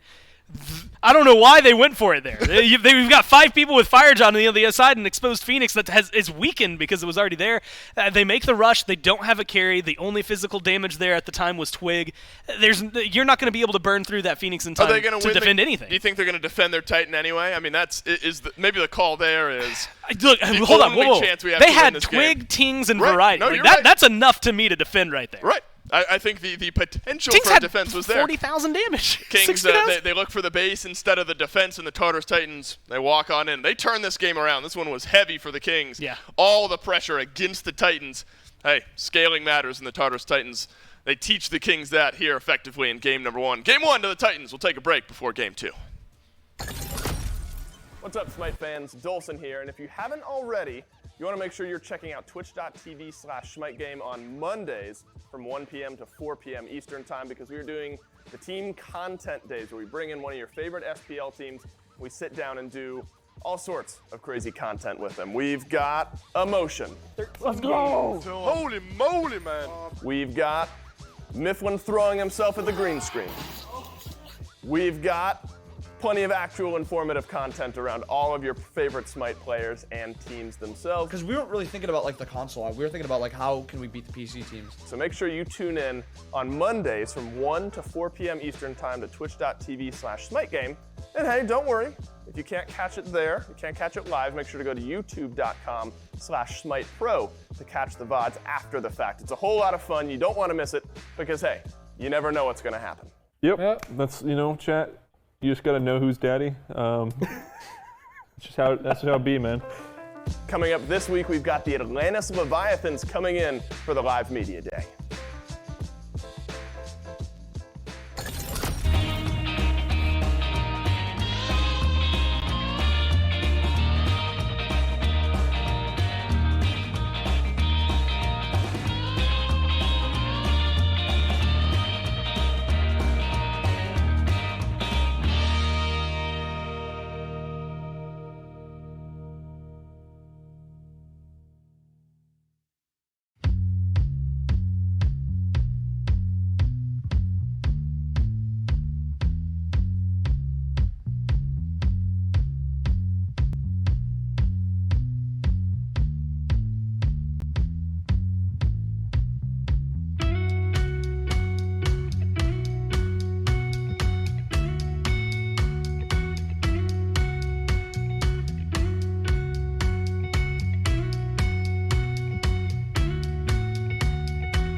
come and away, and your spirit seems to bright up my life. No way but to my psyche, I'll navigate precisely to the stars that guide through the night. I've got the energy to make our love bound to unfold.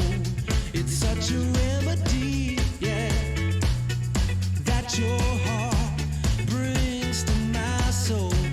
I got the energy, yeah, yeah, to make our love bound to unfold. It's such a remedy, yeah, yeah, that your heart brings to my soul. Yeah, brings to my soul. Oh yeah, baby.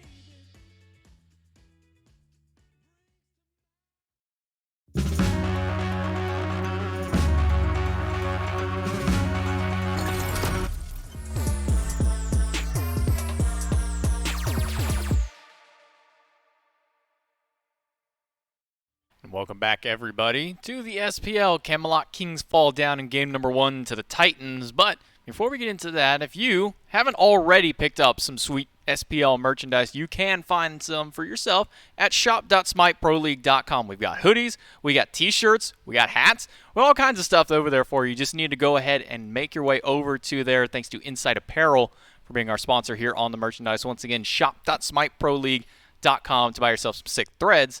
That way you can wear them around and show off about the league that you love so much. J-Mac Tucker and Aggro back here to kind of break that one down. And it was a very back-and-forth game towards the end. It looked like it was kind of all in Kings' control for the majority of the early game. But that last team fight over by the Fire Giant, 2 people go back to base, and it's an instant call by the Titans saying, Fire Giant now. Yeah, really, really smart play from the Titans in this game. Overall, the Kings certainly were in a great spot, but the Titans just drafted better for the later stages of the game. And this play was huge from Aurora, to be able to steal away this Gold Fury, get them some momentum, keep the gold lead close in this game. And then it looked like, okay, now we're going to end up being in a position where we're going to be behind because this Fire Giant gets really low. And I believe it's Genetics who gets in here and ultimately steals this away from the Tartarus Titans. Remember, this Fire Giant does not go their way. A huge play coming from the Kings in order to get that fire. But the big difference in this game, for my money, is this guy, Scary D. He not just contributed, but was a major factor in this game. And that has not been the case consistently for this Tartarus Titans team, but he bought them a ton of time in order to get this Freya Kronos backline working and online. And then in the late game, when they were doing a lot of the heavy lifting, he was able to create a lot of space for them and set up picks and be this zone control that they needed. This was one of the more impressive games from Scary D in all of Season 8. Really impressed with how he played on this Gilgamesh. I wasn't sure how it was going to work with the Benevolence. I was a little worried about his clear speed, but he was able to stay pretty even with what Captain Twig was doing. Also worth noting for the record that Captain Twig did not have Benevolence in this game, and his gold per minute is not that far below Scary D. So not like it was a massive difference maker for him. But he was able to get into the late game and really be a major factor for the Tartarus Titans, and that was a huge deal for them. And one thing that I kind of want to highlight on to Scary D, we didn't get to see it in the replay because it didn't net into a kill, but after that huge Phoenix defense in mid lane, he jumps in and gets one of the sickest drop kicks I've ever seen in Smite, stunning 2 people out with it as well as the guy that he kicked onto it. Now, it didn't net them a kill immediately in that lane, but it spread the team out, and then you got to see the one chase over by the FG pit. That part at least got the highlight onto it. But this Gilgamesh made a huge impact for them really throughout all stages of the game. You saw the first blood go his way, and you saw the mid-game kind of holding that control, really making good use of those drop kicks. I mean, if you didn't hear the hype that was coming out on some of those drop kicks, you need to understand those were some nasty drop kicks. Yeah, Scary was playing very well, and to the point where if I'm on the Kings, Gilgamesh is probably in my ban column this game because I just feel like if Scary is going to play like that, we're going to have a hard time winning. We need to pick something a little or keep him off of that pick. And I don't think the Kings are going to change their style. I think that going mega late game is still pretty likely going to be the Kings' idea going into this. And if that's the case, then the Titans just went bigger. They went later with their draft, and the Kings couldn't end the game in time before that late game really came online for the Freya and for the Chronos. So if they're not going to be willing to be the bigger team, the more late game team, then they've got to find a way to make sure that the mid game and the early stages of the late game go a little bit better for them than they did in game 1.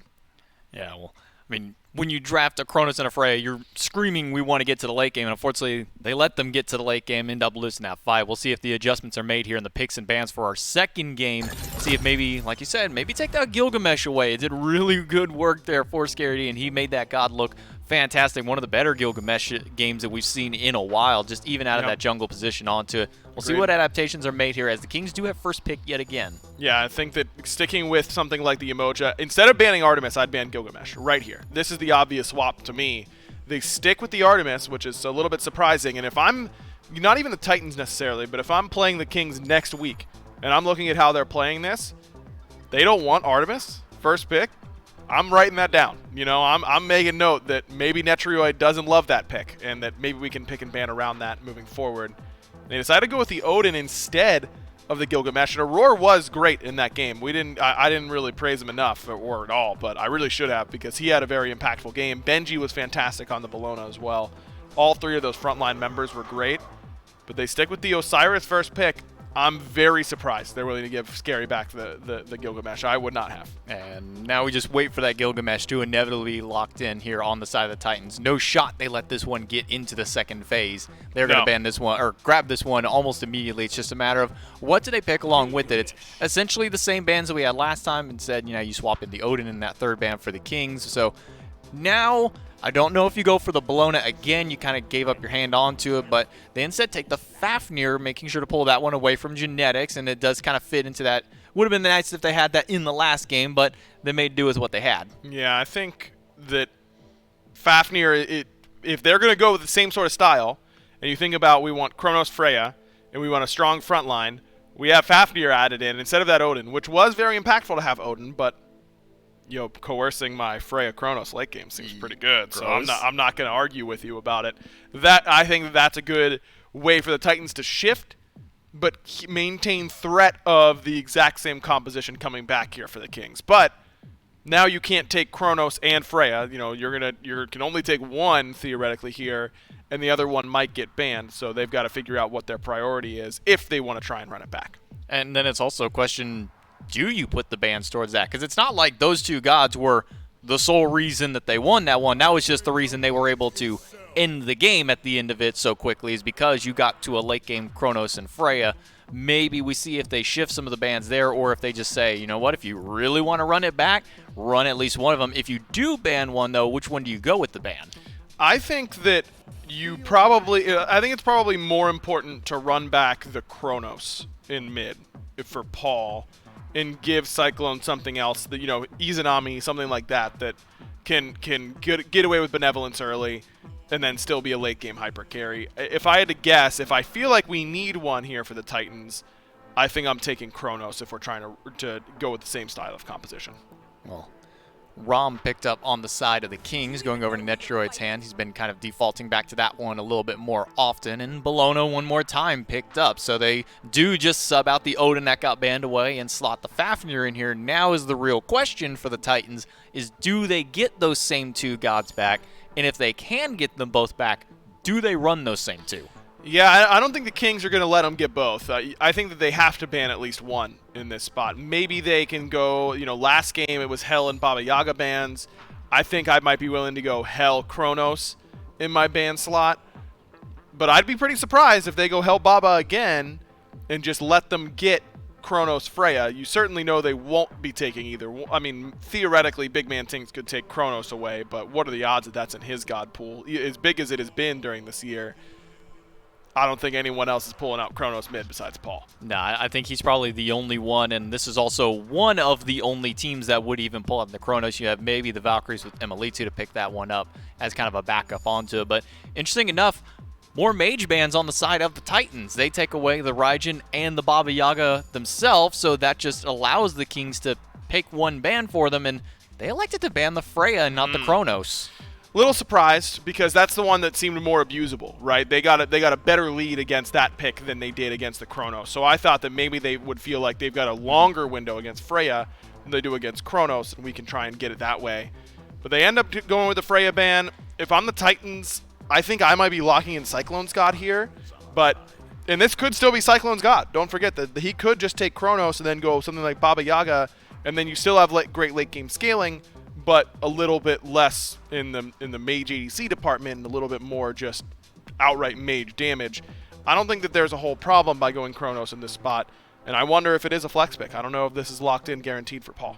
Not 100% sure. I mean, Paul does still have some other gods in the wheelhouse for the mid lane. He does have, the Hobwans there. We have seen his Uller as well. He'll be bringing the Uller out, and I probably personally wouldn't want to see Uller in general. He hasn't had very much success so far in this phase, so we'll still have to see where it goes here. The Kings have the final 2 picks on their side to go through here. They've got their dual lane. They've got what we can assume is going to be their jungler again here for Captain Twig, taking that Osiris, though it still does have some flexibility, so these next 2 picks will more so kind of lock in where this Osiris is going to go. But we do know the dual lane rounded out here. You get the Kepri, you get the Rom. I mean, you've got good protection now for this Rom, and whatever you end up going for with the mid lane pick here for Big Man Tings, you can get really good, peel for him with this Kepri. You've got that Scarab's Blessing locked in already. And it's going to be Ra, interestingly enough. We just saw a really good Ra performance in the SCC. Taking notes. Where Spreen was looking great. I don't know that I love Ra up against all the dive that they have, but don't forget that Winds of Shamash, that's a slow that keeps you in, and Ra is slow immune whenever he presses 2, so he can just theoretically walk out of that as long as he's not getting hit by something. And now you've got even better setup with the Xing Chen. So the Kings are in a position now where they've got a lot more sustain come late game, no sustain last game on either side really. Now you've got a healer on your side, and that's one way to go a little bit bigger, a little bit more late game. I'm a big card game player, and a big thing in card games is you never want to be the smaller mid-range deck. You never want to be the one who's just dirtling a little bit and then have the other player have something that goes over the top of you. And that's what something like healing does. It'll go over the top of what you've got, but it's a matter of what can do more. The healing coming from the Ra or the Chronos in the mid lane scaling into the later stages and being able to just do more than any individual god can do on the Kings. I don't know that this composition for the Titans scares me as much when it gets late. I'm scared about one dude, but the difference, you're cutting your fear in half if you're looking at what I'm really scared of come late game in comparison to the last one. I like the adjustments the Kings have made. And the Hachiman, the final god, to be kind of rounded out here for the selection. Most likely going over into the hands of Cyclone Spin. I don't really see this one going into the mid for any reason. I don't think I've also ever seen Paul run that Hunter specifically into the mid lane. Has potential, but very, very minor potential onto that one. I'll give it a 0.01% chance that we do see that one in Paul's hands. But with the drafts kind of rounded out here, we do see the Xing Chen going into the solo lane back over for them on the side of the Kings. And how you said, you mentioned, with the Xing Chen, this gives them a lot more setup. A lot of CC for him. You have the Hook Slam. You also have the Whirlwind of Rage and Steel onto it. But how easy is it going to be for him to grab some of these targets on the side of the Titans? Lots of CC immunity on the other side. That's certainly going to be a concern, but I'm sure it's going to be pretty annoying for Benji and Lane, the fact that every time he goes to bludgeon, he's going to get knocked up and interrupted out of it. It should theoretically make what you would think would be a pretty tough lane for Warrior versus Guardian on the Guardian side a little bit easier for the Xing Chen potentially because of the type of god that Bellona is. But if I'm Benji, I'm probably just maxing Scourge and kind of chilling. I think that there's a decent chance Variety forces out some early ultimates from the Chronos, early ultimates from the Hachiman. I think Variety can be very impactful, and don't forget that damage reduction on basic attacks for Furious Roar matters quite a bit against Chronos. Yeah, especially when you got these 4 auto attackers thrown onto here. We'll see if the Titans can close out the set or if the Kings are going to bring it to 3. Dave, Gore, take it away. Happy to do so, J-Mac, and this is a big one for the Tartarus Titans, Gore, because when we sat them down for their media day, they talked a lot about, look, we're middle of the table. At the time, we're 3-3. But in their own words, they said we kind of farm the lower half teams here in the SPL. This is not a lower half team in the Camelot Kings, so if you're able to get a win here, it's got to be some validation for this Titans roster. And such a big change for them because, again, the Kings have been trying to fight for that second place spot. They're up there, I think competing with the Leviathans as of right now, soon to be the Dragons if they continue playing the way they have lately. Whereas at least the Titans, as you had highlighted, are more or less trying to climb up out of just being middle of the pack, trying to make a deviation either into the top 3 or at least top 4 to make sure they're up in the top half. But this is going to be an important game for them. I think, 3-4 now after the set they played earlier this week. Could go 4-4 and help bring the Kings down a little bit with them. Twig gets stunned in the mid lane. Could be an early first blood. And if that's Scary D who picks up the kill, that's massive. But there's not enough damage. All the sidestep and the blink away will keep Captain Twig alive.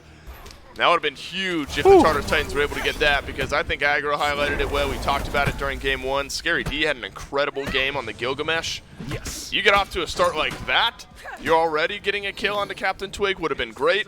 If nothing else, though, you forced that Osiris to go back, or at least step back for a moment, and farm up the jungle before continuing on. You want to talk about having some good games, at least lane-wise. Benji was having a good game last time as well. I mean, Scary D, I think, had some of the most insane setups that we've gotten to see on Gilgamesh in that game. But Scary D has not been letting Variety just have any room. I mean, neither is Twig. Twig has been, he went back to base, he came out. I don't know what farm he got in between, but now he's already being sent back to base. It's level 2-2 as of right now. But keep your eye on Scary's level, because that's going to be the big experience difference, right? If you've had to back this much this often, theoretically, Scary should start getting some more farm than you already. He's just ticked up to 3. Real fighting happening here in the duo lane. Wondered if Genetics would try to abduct Cyclone Spin. Said Netroid will just swing some auto attack Cyclone Spin's way. So Cyclone Spin back on a more traditional hunter in the Hachiban here. The scale potential a little bit more standard with what we expect from hunters here. But sticking with the Chronos and then, you know, something scalable for Cyclone Spin in this game here, Gore. So you're still looking maybe towards the late game if you're the Tartarus Titans. Yeah. If you can get this Chronos online, find your way a little bit later into the game, that's where you're going to start feeling comfortable. He's going to be able to match up a lot more with Netroid, though. Like last game, again, the Freya at the end of the game was awesome. The Freya at the beginning of the game, not so much. Was definitely, I think even like Smite Pro tweeted out like, oh, we all got like jebaited or whatever they said. Yep. I can't even remember the exact tweet. Either way, showcasing that, yes, you can have a pretty rough early game. And on Freya, you get 4 or 5 rings online. I guess 4 rings online, 1 more item. And it doesn't really matter what your early game was. You're going to be just fine afterward. But with Hachiman, 2 bows in, you're going to be matching exactly what Netroid's doing. Maybe the ults are going to make a big difference. The snipes maybe being more proactive as opposed to where the horse is going to get you as either a disengage or an engage. And you've got this Khepri now. I'm looking at the res, I'm looking at the sustain. And when it comes to the duo lane, it's going to be very difficult to find some kills. Khepri can be very annoying in a lot of these fights. We'll see if the Khepri is annoying here in Game 1. We're going to take a quick break, sort everything out. We'll be right back into Game 2.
appreciate the patience, everyone, as game number 2 resumes here. Don't worry, you didn't miss anything. We're still dead even. We're still 2.5 minutes in, and we're seeing the first buff invade of the game going down. Captain Twig makes his way to the left side of the map. Purple buff invade here, secured by the Camelot Kings. Found some pressure over on the duo side of the map. And I'm going to still be worried about it. First off, body block-wise, Genetics has been on point, but it's pretty easy to body block when you're Khepri. And he's got a good abduct here, at least in terms of getting damage. This is going to be the combo, I think, that is a little more devastating. That's annoying. than anything. Twig has spent more time back in base this game than I think he's been playing it. That's the level of petty I aspire to be. I toss a hammer out, and I also. Oh, you think you're gonna back in front of me? Hey, look, you got a couple charges on that Sunder. Let them fly. Stop the back. Yeah, Captain Twig has spent some time back in base this game. In the meantime, his back gets delayed, so now speed buff's up, and Captain Twig is going to go grab that one. Scary D, bit of a jungle invade on this Gilgamesh. That's something we talked about early on in this game, Gore, and we talked about plenty in game 1, was how good Scary D looked, right? I mean, we've talked about the Titans and how they were a team that was caught and still is caught in that consistency matrix in the middle of the pack. Some great games, some bad games. I don't think I'm overextending by saying Scary D has found himself in that consistency matrix from time to time. If he plays more like he did in game 1, the Tartarus Titans are going to be way, way better off for it. And that's the key detail, right? If you play like it. You just had a hell of a game on Gilgamesh, and you got Gilgamesh back. Theoretically, that's all you need to be able to do it again.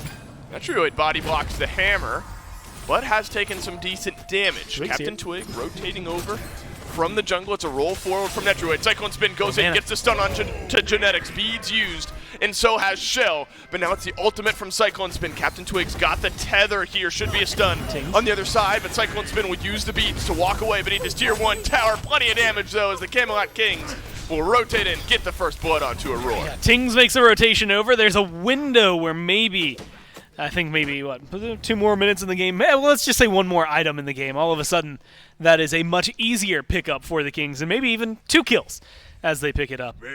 But at least as of right now, it showcases that this Ra is looking to move around. Passive is important here, right? So we've talked about boots a ton in the fact that they're gone now, and you're not getting that movement. You're getting boots instead are gone? as I you thought level people it just up. stopped buying them by choice. No, they went the Ratatoska route where they're just like, I'm just not going to buy that item anymore. Instead, no, they've left us, Dave. Boots are gone. Oh, no. You've got to accept it.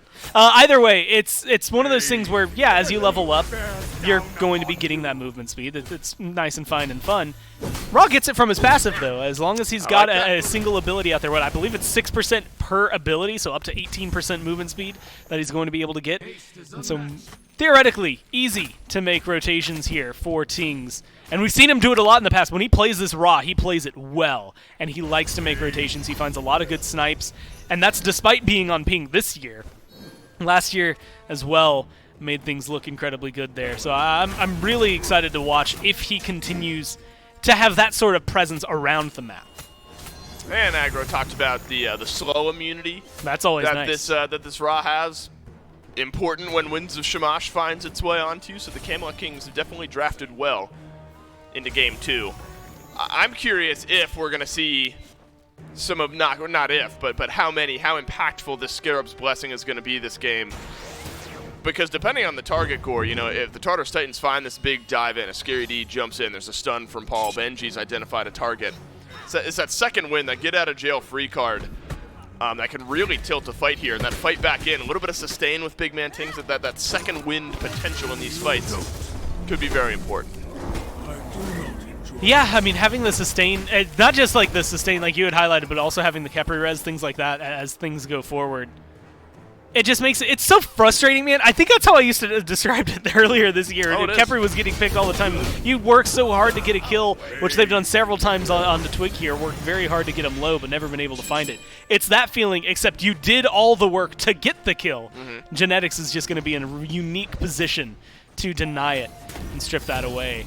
That's where you got to keep your eyes on it right now. Captain Twig stole away that red buff over the wall from Paul. So the little guys go to the Tartarus Titans, but unfortunately the big one, the important one, gets taken away, and Big Man Tings will harvest up his own red buff this time around. So it's Charon's coin for this Ra, and then of course Benevolence, and then one of the pen items after that. And so Big Man Tings will be at a point here, Gore, where so often we see this raw, and this is actually something that the Camelot Kings worked on earlier on in the phase, was building around this raw and compositions, setting up for a big Searing Pain, and they've got plenty of setup on the draft here for a big team fight. Yeah, it used to be, hey Twig, play Naja, I'm gonna lock in raw. We're good. That's literally it. That was a majority of the combos, at least in phase 1. The thing I think that's going to make it even more deadly, not just the setup like you had highlighted, like Genetics is going to have good setup, there's stuns and slow capability from Twig to make it a lot easier to hit, Variety as well with his ult, tons of setup for them to be able to line up a shot for Tings. But I'm also looking at it, I mean, Pestilence has been picked up here for Benji. He's up against a magical solo, or a magic damage dealing solo laner, so at least he's going to be able to benefit from that. But Chronos doesn't make me think Divine Ruin, and normally that's where we see a hefty amount of anti-heal for like at least the mages. It's the most consistent that you're probably going to get on your team. Then you think Brawler's Beat Stick. Well, it doesn't mesh as well in my mind with the Gilgamesh here, so that's probably something else that pops off. It's going to either be a Contagion or maybe another Pestilence picked up. They don't stack, so no matter what, they're maybe going to need a Cursed Ankh later. Depends on how worried they are about Ra's healing. Again, it's only going to be in combat. That's like the most devastating after the changes here in Season 8. Still enough to make you a little stressed. Right. Yeah, just a little bit. It doesn't feel great. It puts the pressure on you. Puts the pressure on you for sure. Deso for Big Man Tings is the first pickup here. Been a slower start to this game. We're 10 minutes in. It's only the one kill that the big rotation from 4 members of the Camelot Kings onto to Aurora we're able to confirm here. That said, it's been a slow, passive creep of gold to the Tartarus Titans. Despite that extra first blood bounty to the Kings, Tartarus Titans have themselves 500-600 gold lead. You don't often see this score, but the XP lead for the Camelot Kings and the gold lead for the Tartarus Titans. It's 500 gold, 5 benevolences. Coincidence? I think not. No, yeah, I mean, it's just the way that they're able to farm up. From? Incredibles, where he puts the thumbtack on his teacher's chair. That's a nice deep pull. I'm gonna, for everyone who watched it either in theaters or really likes the movie, it came out in 2004. Stop it. You stop. It is 17 Corey, years you old. You get up and leave. It is almost an adult. I don't need to be made. I don't need to be made to feel old here on the cast, Gore. I feel that every day in my lower back, but. Now you're making me feel that way with the Incredibles. We'll see if some fighting here on DePaul makes a difference in this game. The rewind gets used. Captain Twig was close by if there was a follow-up attempt, but there was not. And so ults down for both of the mid laners. I actually really like that showcase. That is, well, actually with the Spear of Desolation, so a good chunk of damage from Paul. Or, I'm sorry, from Tings. But showcases that Paul's not as safe. Cyclone, yeah, he's got the horse. He's fine. So he's going to be able to get out of there. Although Netroid has the snipes. That's the follow-up. I think there's always that little bit of a trade-off that could always end up happening. But he didn't go for it, and that's what matters most. I don't know if he would have been able to get the kill. Quick Pyromancer pull and secure by the Camelot Kings here. Benji uses the ultimate, but on the other side, can he steal it away? Yes, he can! Netroid steals away the Gold Fury. No Gold Fury is safe when these two teams play. That would have been a perfect answer to the Pyromancer pull on one side, and it was. It was the right call by the Tartarus Titans. But you always got to be wary of Netroid, and look at those gold graphs spike. Now 700 gold in the lead of the Kings. Now, so this is going to sound tangential. I'm going to bring it back. There's a subreddit. You and I going off on a tangent? There's a subreddit called Praise the Cameraman. I think Doug needs to be on there for that one. That was a sick shift back and forth between it, and to get the steal in there, that was amazing to be able to pick it up.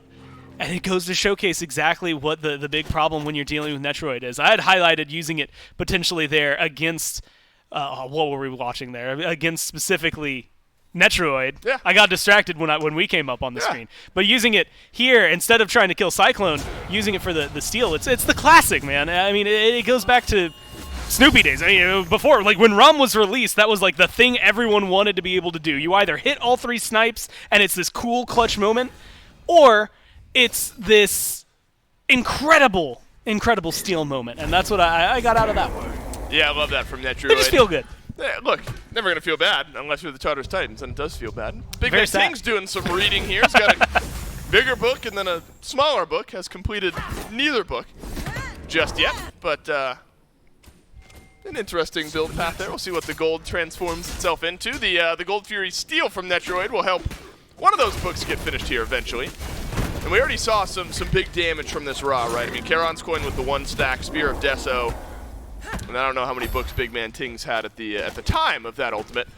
But Paul nearly got one shot by that Searing Pain, it felt like. And so I think a lot, you got to figure, Gore, a lot of this team fight kind of hinges on Big Man Tings and his ability to find a backliner with the ultimate. Well, and later on, that rewind isn't going to be fast enough to get you out of there. Benji right now is the one on the receiving end. See if there's some setup on the Benji. The chase down, the leap through, Searing Pain. That's not going to get anyone. Benji, though, still being chased by a couple members of the Camelot Kings. He'll get rooted in place, taken down. Big Man Tings on the board for the first time, 13 minutes in. That was we're going to kill you no matter what it costs us. You are going to die. We are going to chase you, and we are going to make it happen. Because what are we going to do? We've got all these people over on the right-hand side. What are we going to do otherwise? A 13-minute fire giant? No. Those don't happen, well, I would say often enough for me to be happy, but also not often enough for me to ever bank that a team's going to do that. I think last year, a couple of times, we've seen people started at 10 minutes. And the fastest one is 10 minutes, 26 seconds. Took 20 seconds from spawn to kill for a fire giant. Do you know the context around that? Like, was there like an incredible gold lead? Was it just super sneaky? I don't know. Probably just super sneaky. I'd have to read back. If you had asked me like a week ago, I probably could have told you. I know at least last year, E-United, I think it was up against Sanguine at the time. They were just getting thrashed for 10 minutes, and they said, you know what? Let's go for Fire Giant. Let's go for FG. Wait, they were getting thrashed? And, yes. And they got the FG. We'll see if Netrioid can make some magic happen with the snipes. 1, 2 are good. 3. Oh. Not good, but Captain Twig on the rotation behind gets the kill nonetheless. And this is clinical from the Camelot Kings. Feels like just these different aspects of the game. The Tartarus Titans getting picked off one by one. Benji dies on right after a chase down. Captain Twig shows his face on the left now. 100% kill participation for Captain Twig, by the way, and for Genetics. And now this gold lead's starting to creep into scary territory. I gotta give him credit for someone who, okay, this is gonna, look, that was mean. The thoughts that went through my head is someone who died 31 times last weekend, but also who spent the first 2 minutes, 3 minutes of this game of walking forward, getting smacked down to near dead, having to back, walking forward, doing that at least twice in a row. It has definitely been a good turnaround for Twig, like you said. Been a part of all 3 of the kills. He's got the level lead. We haven't seen anywhere near so far the level of play from Scary D that we saw last time around. The setup hasn't just been there. Paul's not able to do anything, and I will give a lot of credit to it. Nothing about what the Titans have makes me think anything about the early game. I think we're still waiting another maybe 5 minutes before we see them start to heavily push back. The problem is the Kings have a lot that they can do in that 5 minutes. Yeah, Camelot Kings now are going to choose to use some of that time to push in the Tier 1 tower in the middle lane. That's going to open things up in the middle of the map here. Gore, the Titans don't really answer back. This is a 2K gold lead. Yeah. There's no FG. You know, that's an opportunity to fight in, but maybe not worth it for a Tier 1 tower. For those of you who were with us on Friday, this is a little more reminiscent of how they were playing against the Dragons, Welcome where back. The Dragons were just able to yeah, welcome back. But also, the Dragons just kind of played Smite, and the Titans were just there, and not a lot came out of it. But now Snipes and the ult committed, none of them connect. Snipe Squad, Camelot Kings, they come up empty this time. And so, Man, if unfortunately, all of those now, hit at once, though, that's going to be way too much to deal with. We're talking a lot about Big Man Tings and his snipes. Netrioid's gotten a steal with his snipes. Combine all that, and you got something scary here. The Camelot Kings not worried about a couple of their ults being down. They're going to chase in onto Benji, who will use the beads to avoid being tossed back into the fray. And so the Camelot Kings put out some pressure. Gore, I mean, there's an ult advantage here by everyone, except for the Scarab's Blessing. The Tartarus Titans could fight in. Instead, they choose to back away. Now is maybe the time to fight in as the Primal Fury gets taken low here. Some healing from Big Man Tings keeps the rest of the team involved. It's going to tick of the Winds of Shamash get it done. No, it can't. Camelot Kings secure the Primal Fury, and the Tartarus Titans just kind of let it happen. They put more effort into it there than I think it kind of showcases. Like you said, they have the ult advantage, at least walking forward into that. But there's that, again, the awkward conversation, which is who's doing the damage right now? I mean, Benji, Scary, maybe, but like Cyclone's still getting some of those items online. He's definitely a lot better off. He's gone for that Aussie early on, though, which we see a lot of other hunters. Netroid is a prime example here to typically forego early on. But you also have to imagine that, yes, while there's some, I guess, a form of stim, in the kit for Hachiman. It's not the same way. It's not an attack speed stem the same way that it's going to be for Netroid, where it's really going to play off that Silver Branch Bow immediately. You don't necessarily need the power because that item's going to end up doubling down for you. And so maybe getting a little more online. But just, I can't think of anyone on the Titans right now that I'm looking at as like, that's the carry until maybe one more item's finished for Paul. Red buff invade and goes well here for the Camelot Kings. Paul is going for a bit of a different build in the sense that, you know, he's got a couple rings into what could be a soul. Yeah, some world champ rings, That's baby. Right. He's got 2 rings, and I'm on one right now. I need to bring it back. Hey, no, there's no problem with that, Core. It's a fine Sunday. We've got good action going on between the Camelot Kings and the Tartarus Titans. It's not too bad to throw a little bit of spice into the mix here, but the Tartarus Titans got to get something going. This game is just kind of passively stumbling away from them. Tier 1 and mid goes down. Tier 1 and left goes down. Paul luckily gets the red buff this time, but all the pressure has just been pushing against them, and there's not really been much of an answer. And maybe to your point, Gore, the answer is eventually Paul is going to be very scary, and you know, Cyclone Spin will scale maybe similarly to Netroid here, but once we get to a point where we're late enough in the game, maybe it won't matter that we're behind right now. That's going to be a lot more pressure on the Titans this time around, though. I mean, last game, they were falling behind, but it was slower paced, right? I mean, the Kings were winning game 1. 2 to 3K behind, and the Kings not only were winning game 1, at this point, I think in game 1, or sometime close to this point, they had done a Fire Giant.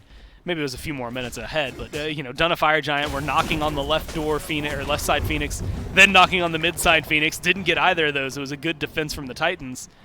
Cyclone Spin was 0-3-0. In fact, for the most part, this may be even better for the Titans. They haven't lost anywhere near as much, even if the gold lead, I think, is starting to sink a little bit more towards the Kings because Aurora got that beautiful gold Fury steal early in the last game, whereas Netroid got it this time around.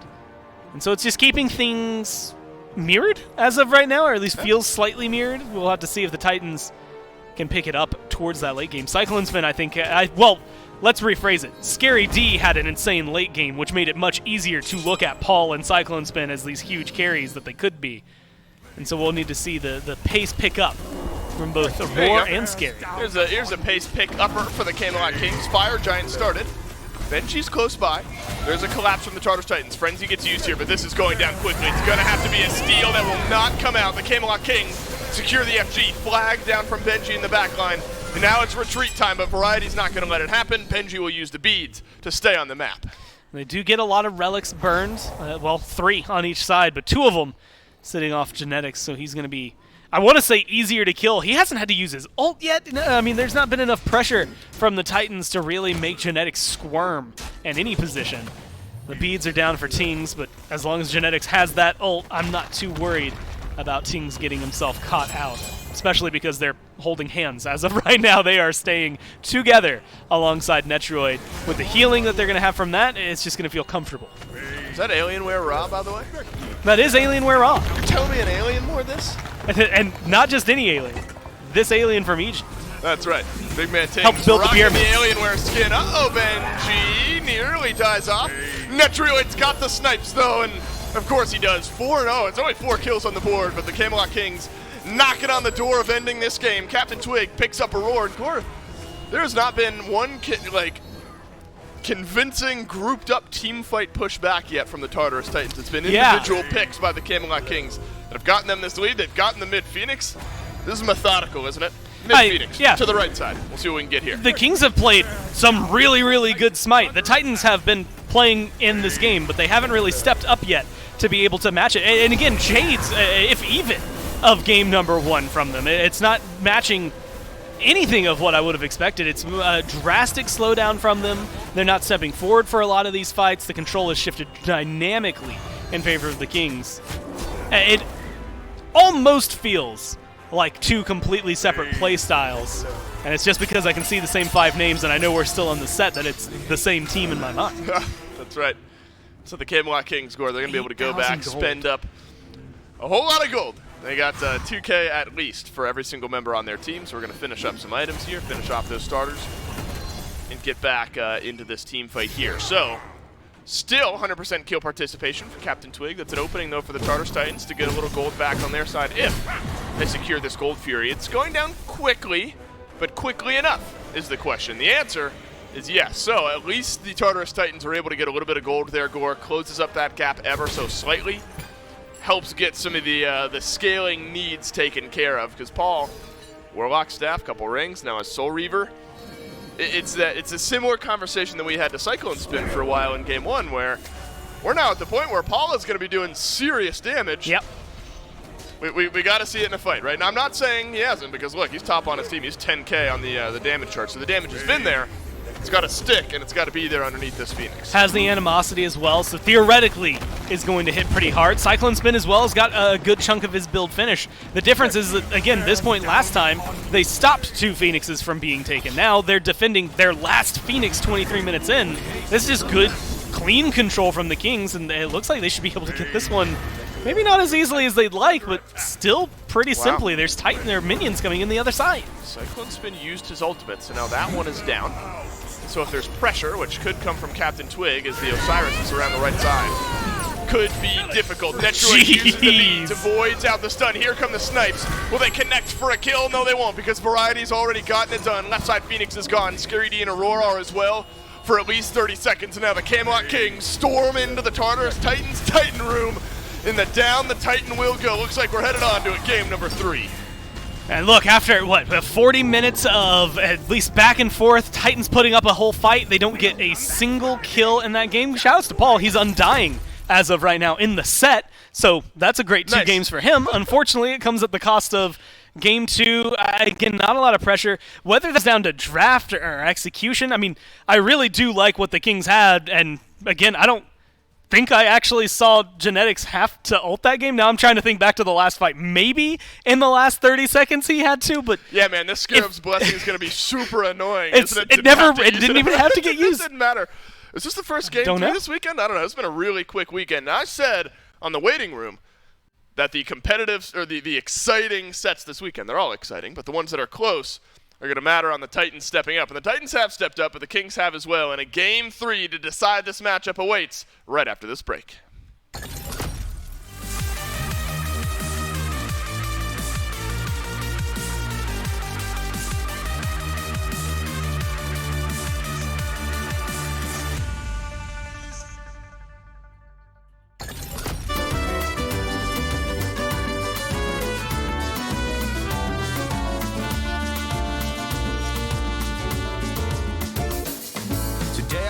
Decided is going to be the day.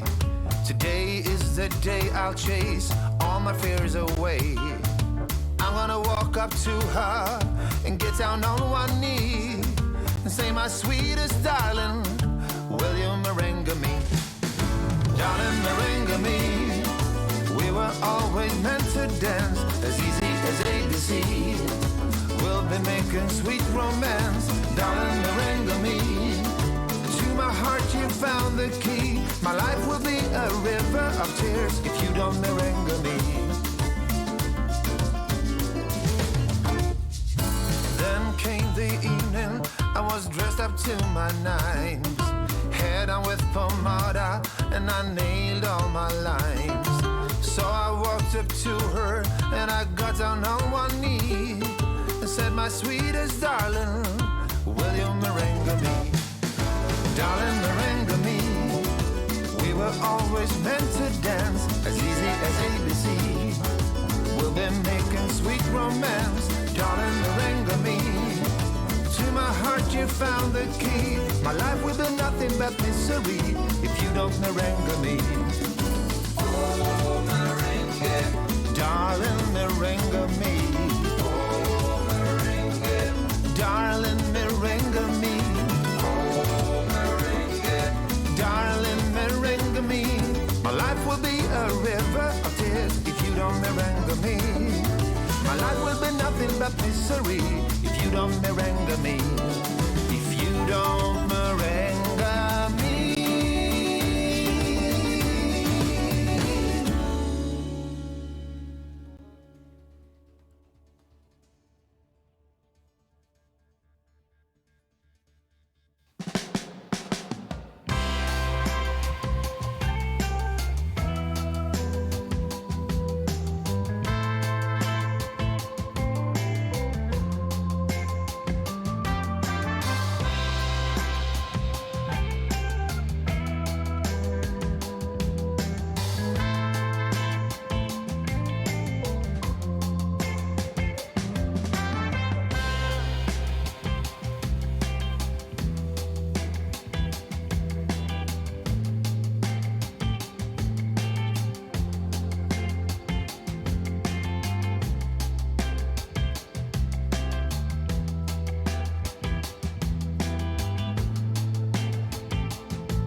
welcome back here to the desk for the SPL, brought to you and powered by Alienware, our title sponsor here for Season 8 of the SPL. You can get yourself one of the sick Aurora Ryzen 10 Edition desktops or one of their 25-inch gaming monitors at 240 hertz, all over at smitegame.com/Alienware, code SMITEAW. If you haven't already, go ahead and check it out. Don't worry, I've got a tab on those if you haven't, so be watching your DMs. I might have to let you know, go check one of those out. Wait, you can read people's DMs? Just like that. I'm just that good. Well, that's a massive invasion of privacy, J-Mac. You can't just do that to people. Psychic. Oh, that doesn't make me feel a whole lot better about the situation. Sorry if I said anything that offended you, that you have read without my knowledge. As far as I know, you haven't. But okay, all right. That's just the DMs, though. I can't read any other conversations like you had verbally with it. But all right, great. If you haven't already, thank goodness too. Back over to Alienware. But into the game that we go on to here. Very exciting game one. A lot of back and forth action for it. Really intense. Just back and forth. It's really all I can say about game one is intense back and forth.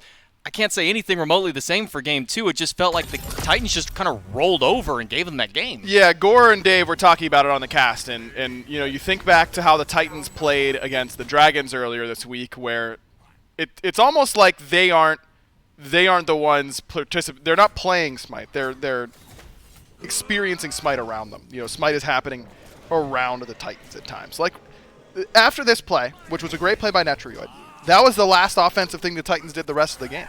They didn't force anything after that. And at times, this team and other teams in the league, they don't end up forcing anything. They just kind of let the game happen around them. And then the Kings are a team that in the past may have let the Titans do that. They might have been willing to go to the mid to late stages of the game without being aggressive at all.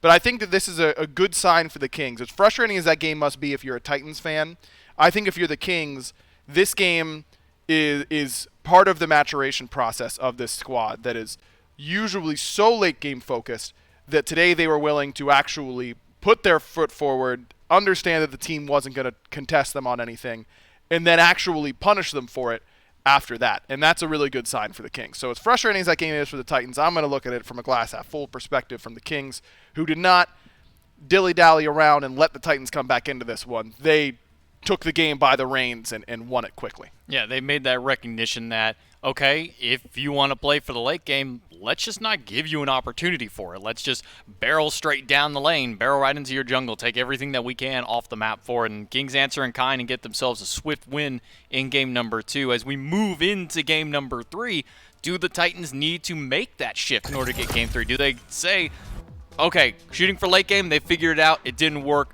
Do we make that shift over to early mid now? I don't think they have to. I think they can go with something fairly similar.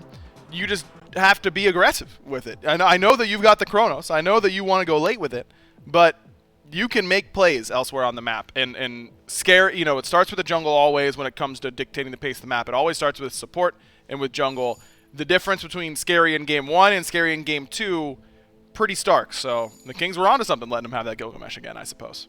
Well, this time the Kings will like to take second pick this time around, where previously they were running that first pick one onto it. We do see 2 bans towards genetics so far from the Titans. They do go with the Terra and the Khepri. On the flip side, the Emoja kind of been a very standard ban across the board. Whether you're first or second pick, so many teams are just seemingly willing to just say, we don't want this Guardian in play no matter what. We don't want it. We don't want them to have it. Yeah, Terra Ultimate just does it all, baby. You don't need to worry whenever you come to late game. So it makes sense. You take that away. Yamoja is very similar in that regard to late game. You just get to a point where it's too difficult to handle. I guess the Titans feel like they were forced into passive play by the Khepri. That's what this ban tells me. I don't know that I would agree with that assessment, but if it allows them to be more aggressive, I'm all for it. Don't really care about the reason. It's about the result that is more important. And now you're looking at a position where the Titans, there are 3 gods. There are 3 priority gods left on the table, right? It's Artemis, it's Morgan Le Fay, and it's Gilgamesh or Osiris. You don't necessarily want to just trade 1 for 2. I'm very surprised they end up going this direction by banning Artemis, because I would think that the Titans would value the Artemis even more highly than Morgan Le Fay. But with it open, they'll first pick it. If the Titans had banned Odin or Gilgamesh or Osiris, and then the Kings do something like ban Odin, then you're trading Artemis for Morgan Le Fay. Or they ban something completely different. You know, they ban something that doesn't really matter to them at all, and then you're in a position, where you're giving up 1 for 2. So they don't get the best pick available in the Artemis, but this does ensure that the Titans at least get to trade top picks at the very least. Yeah, they do get that Morgan Le Fay, who's been banned away pretty much all day long, and for rightful so, she is one of the top mages in the game right now for that mid lane. But in response, they do give up this Gilgamesh going over the way of the Kings. The Osiris is still on the table as well. If they want to give that one back over to Captain Twig yet again, he's played it twice. Might as well get a third game there. You can always throw that Gilgamesh over to Variety, or maybe they leave it up and see if Scary D wants it, but nope. They're just going to go ahead and grab both those warriors off the top end. Yeah, not too surprising. This is kind of what I expected for the Kings. Give the Gilgamesh most likely to Variety. Captain Twig gets to keep on the Osiris again. It's Bologna once again for Benji. He's really liked this pick. And just the way the Titans are picking and banning, it's very clear that they want their backline to be counterpicking if they're not getting the top priority gods. In this game, their backliner gets a top priority god. They get Morgan Le Fay for Paul. I'd be shocked if this was a backliner, and it is actually. So surprisingly enough, they take the ROM, and this is a very different strategy than what we've seen from the Titans earlier in this set, which was so focused on getting those 2 counter picks. Now they take their gods very early in the draft, and things change a little bit. Now you're looking for Scary to potentially be the one to get some of these key counter pick later on in the draft. Yeah. Taking that ROM away from Netroid after he got those nice snipes to steal away that Fury. Maybe a little bit of a, all right, no more doing that. You're not allowed to have it, so take it off the board for him, give it over there. And then the Ymir going the way of the Kings as well, going into Genetics' hands. So even despite the triple Guardian ban that comes through, as always, there is still another option available for Genetics to pick up. Another one with walls, maybe not quite the same as having a bunch of Terra walls into there, but Genetics has more than proven that he has the strength on this Ymir. Definitely, and I love the wall up against the Morgan Le Fay. She doesn't have an answer to it. Rom has to use the ultimate. Love the Ymir pick here for Genetics, and this is one of the picks of his that has been getting banned in the top 3 pretty often, so it doesn't surprise me that he's going to prioritize it here, knowing that it's pretty likely to be banned if it had gone to the second phase. And it's already great against the backline that the Titans have. So even if the front line ends up struggling again or being able to counterpick you and pick some leaps or, Fafnir or whatever, who cares? You already got a great pick up against the backline. First ban's out in the second phase. Erlong Shen, the Fenrir now tossed into that one, and the Ra banning that one away from the Kings. Don't want BMT to have another success onto. I mean, we saw what it did in SCC earlier. Not quite the same level of big snipes here, but he also wasn't given that many opportunities comparatively, but still some big numbers onto it, some big healing available for him. So now with the Raijin banned away as well, they've already got their mid laners, so you might as well ban a couple more mids away, and why not take one of the premier ones with the Raijin off the table? Makes sense to me. Force big man to something a little bit different, and it's going to be a last pick for the mid laner. You'd assume that this Chernobog is going to be going over to Netroid, still managing to play a little bit more vertically, not the ROM snipes, but using that Chernobog ultimate, getting him to a couple of these fights, and allowing him to bait a little bit better with some safety on this Chernobog, which I like. I'm looking at what the Titans have here. Fafnir still open. It didn't go particularly well for Aurora last game. I don't know if they're going to be willing to go back to it. They might have lost some confidence in that pick, but I'm liking it up against what I see from the Kings. Point and click CC is good against Chernobog. You wanted to have a jump to get over this Ymir wall.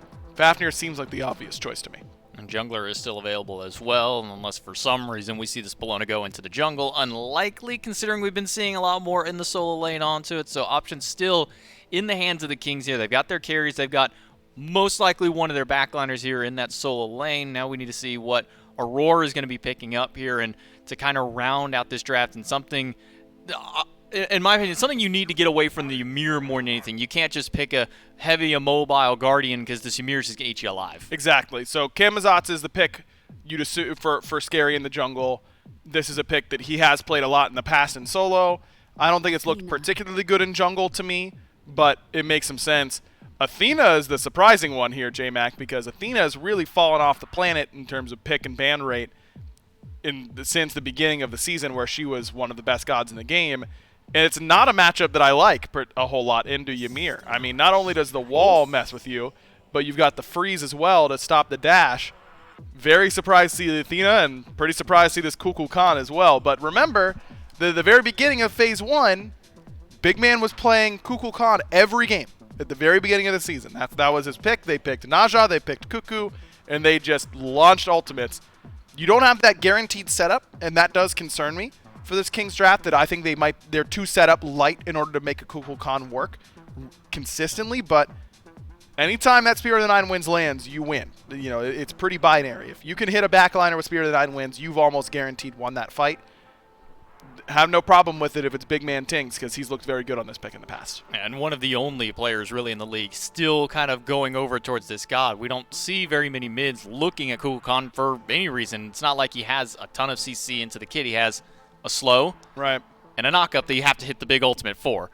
And usually if you're only getting the knockup value onto it, it's usually just to peel yourself off from the jungler or from a backliner diving onto you.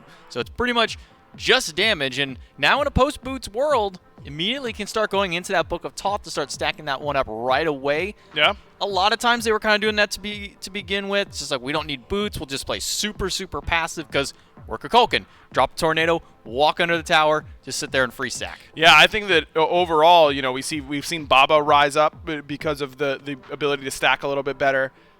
You got Cuckoo, who doesn't have the free stacking with the passive, but his passive really rewards you for stacking Book of Thoth because he gets power based on his total mana. Getting that really, really high mana item in Book of Thoth plus power ends up being really strong for him. So I think that there's a world where Kukulkan has a pretty strong build path in this meta. Well, let's see how the Kukulkan can work out for them. Unfortunately, guys, we do have a little bit of a remake going through, getting all these players situated, make sure that they all have the proper server, and make sure everything stays competitively integral for that one. So we are going to take it to a quick break while these players get this lobby remade and get you guys right back into the action. We'll be back here in just a few minutes.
Welcome back here. Just on the desk for the time being. We still got Tartarus Titans and the Camelot Kings to get started into their third game. They're just getting now into it, so we should be able to bring you guys the action here in just a few moments. J-Mac and Aggro here.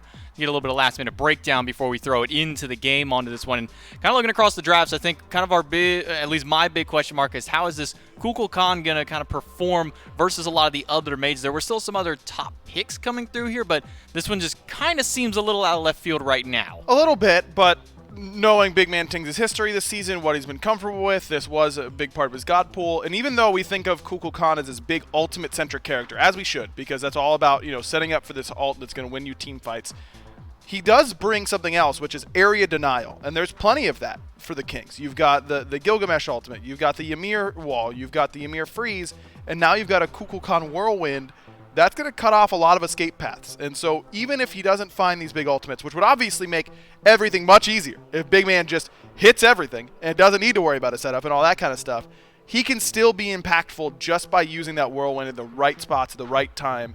Fighting this team in the jungle is going to be very, very difficult. If I'm the Titans, I'm looking to take my fights in the lanes and not in the jungle, because I think that we are just outclassed when it comes to fighting in those narrow corridors. I mean, circle after circle after circle. Yeah, the Gilgamesh ult for number one. If you get stuck anywhere within that and the Ymir, you're slowed to eternity. You might as well not even be moving at that point. And then you throw the Kukulkan up just for some extra damage, and then maybe if you throw a Zephyr in there, get that extra little bit of slow. So lots of area denial. We're on the flip side for the Titans. Looks a little bit more pick-oriented onto their comp. Not so much area, a lot more single-target focus from what it looks like here between the Morgan Le Fay, Bologna with a big stun, Rom snipes as well. Even the Athena, while being able to taunt multiple people, it's mostly grab one Sunder and hope they die. Exactly. So if I'm the Kings, I'm being very cautious about my beads usage, because anytime there's an Athena on the field, you have to be.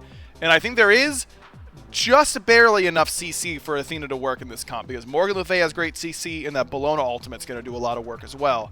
But they have to stagger their fights pretty effectively. That's my concern here for the Titans. They can't dash taunt, dump everything, because it's just relics will be up. You have to dash taunt, reset, then dash taunt again, or have the Bologna go in first, get the beads, then the Athena comes in.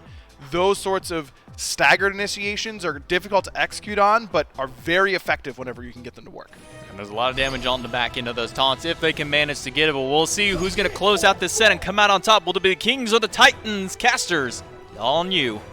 We go one more time here. Tartarus Titans and the Camelot Kings go toe-to-toe to find ourselves a winner. My name's Dolson. Gormeister's still with me. And the man Doug is bringing us the action as well. One final time between the Tartarus Titans and the Camelot Kings. And Gore, I love the way that the desk set this one up here. The Camelot Kings with a very Camelot Kings-esque draft, really revolving around BMT here on this Kukulkan. And I'm really excited to watch it. We haven't got to see this pick in so long. He's rocking the classic skin as well, so I give him bonus points for Skinergy. And realistically, it's just fun to watch because this is a pick that is mostly immobile. I think even has had nerfs to his slipstream, so his capabilities of escaping aren't very high, relies very heavily on everyone around him. But look, you've got Twig for setup, you've got Genetics for setup, and that 3v3, those ults, they're nice and wide compared to the raw ult as well. You're going to be able to find a lot of damage throughout all of those. Plus, I mean, let's talk about the best secure, maybe just in Smite in general. I mean, it is one of the best ultimates to have for confirming Furies, Fire Giants, Pyromancers, what do you think is the best secure? Let's see. I'm a Monster's good. I'm a Monster. Kraken. Kraken's great. The Spirit of the Nine wins. Raw ults. It's all mages. Yeah. That's the big key. Right, that's the big note. The big insta-burst. I mean, like, Rom ult is a cool one, but maybe not really the best. Down to like ults that have like pen like baked into the ability or a certain amount of damage, nearly a solo kill. Needs a certain amount of damage for that. Yeah, right. Benji wished he had a little bit more damage there. Benji has been hell-bent on making this Bologna work, hasn't he? Now 3 games in a row on the Bologna for Benji. Game 1 looked good. Game 2 didn't look like anything because the Tartarus Titans didn't really get anything going in Game 2. Maybe game number 3 will look a little bit better here for Benji on the Bologna. I have high hopes for it. I think Bologna's she's one of my favorite gods to play, so there's probably a little bit of bias in that one to see it of course be not even successful. I don't care whether or not she wins. I just want to see it look good when it's on the big screen. I always love playing Bologna. And she's got so much in her arsenal. I mean, the Scourge right there that you got to see giving you a little bit of healing, but also the silence that you're able to throw out, the block stacks that you can get from your shield bash, the massive amounts of damage that you can have when you go for your bludgeon as well. It just feels really solid in terms of what you're able to do in the middle of a team fight, as well as in lane. Earlier against Sobek it was not as well, but here it's working against the Osiris. Oh, Scary D to the solo lane. Oh, but the tower shots are going to force him back. Variety again will live. This time it was two amounts of time that he was wasting there. And Scary D comes up just a bit short of the damage, and I think smart. If that's me, I'm still chasing and I'm dead, and Variety gets a kill and lives anyway. So at least good hesitance from Scary D to kind of redive, or not redive, under the tier 1. All I'm saying, 2 games in a row, 2 times that somebody on the Kings has gotten knocked down really low, forced back to base, and been able to come back into it, although Variety didn't back there, so maybe changing up the pace a little bit for them. Either way, it didn't bode well for the Titans last time, despite the fact that they were able to force Twig in game number 2, falling back to base constantly. Now, you've invested, as you said, a little bit of time over there into Variety and not been able to find much. In fact, if anything, Variety is now better off because of it. He's level 5 compared to the 4 that Benji is still tackling. Small lead, if anything, but it's still something to hang your hat on. Scary D able to do some good damage there in that fight. Opts for the mannequins instead of the benevolence. So he'll be one benevolence ruining the down. track record. No, yeah. No, tough. One benevolence down to what Captain Twig has on the other side. Will be a benevolence for Benji, though, and likely for Variety when he goes on back. Now, if I'm right, up to this game, all 5 members of the Titans have bought benevolence. So this is the first time they haven't had it. Variety has always been the odd man out, and he's going to do it once again. Last game went for the Warriors Axe. He does it again here. Oh, yeah. It is Warriors Axe for Variety this time. And so you're still seeing that, you know, benevolence is good for what it does, and I don't think anyone's disputing that, but the other starter items still have their value in certain situations here. Scary D with the mannequins was nearly able to They saw the announcement, and they were like, why bother playing it even for one set? Yeah, right. I don't know. If you want to win, right? It seems to be the True. The route to winning nowadays. But yep, change coming on Tuesday for that. So likely this set and then the next set today between the Leviathans and the Scarabs will be the last couple where you see it. At least 10 times. Over, right. You'll still maybe see it on more supports, than 4. More than 4, yeah, right. Because it was only supports forever. Yep. And then mid laners started to buy it. Yep.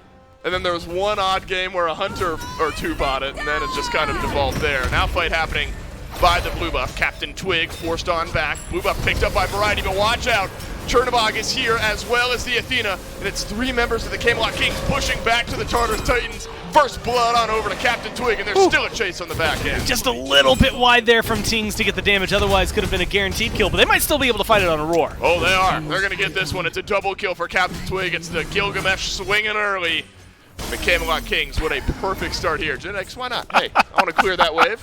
And he clears it with the old Shards of Ice. But Gore, that one tickled you something. I don't know why. Special. It's just this monumentous fight, 2-0 swing for the Kings. Is just really, yeah, like really good engage, really good way to deal with the Athena, despite the fact that Tings is a little wide on his ult. And then Genetics just like, gotta clear this wave, baby, let's go! Ulting a wave in duo lane. Yeah, there's some humor to be found there, Gore, for sure. But it's a great start now for Captain Twig. Could be a good start for Paul, but Genetics throws up a wall, separates things out. Scary D won't pursue this one any further. Red buff considered, but the Tartarus Titans might need to consider something else here because Netroid's putting some damage into Paul. Could be a root on the other end. Beads used by Paul. Over in the mid lane, Scary D ticked on down, and Big Man Tings on the board. Oh no, Gore, this one's getting messy early, and this never bodes well for the team that it's happening against, especially when you're playing against the Camelot Kings. I mean, if you look at it, this is what, 11 kills now in a row unanswered that the Kings have been able to pick up. They were, what, 7-0 in game number 2 there, now 4-0 as they continue an onslaught up against the Titans. It feels like, again, the Titans put a lot on the line there in game number 1, where we're a lot more back and forth. Game 2, Aggro had highlighted it. Netroid steals away that Gold Fury, and that felt like the last real aggressive thing the Titans have done. I would maybe argue this set. Last time, well, just now, we saw them get aggressive into that blue buff and maybe not fare well, and then aggressive into the red buff and not fare well. So they're getting the aggressive part right. They're just not following through with what they would like. But I do like to see them being a little more proactive. Granted, it has led to a small leap over for the Kings, which is going to be something they have to topple over.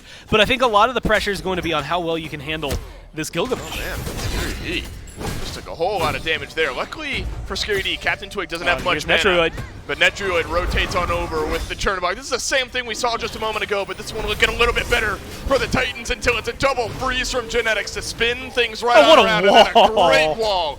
We'll keep Aurora right in place, and then the chop, and goes through Captain Twig on a killing spree. And you know what? I highlighted in game 1, Netroid was playing this Chernobog, and I was like, man, we haven't really gotten to talk about his ult too often. Maybe he can split push and make rotations in the team fights. These are the kind of rotations you get with a Chernobog ult. Cyclone Spin just can't be a part of these.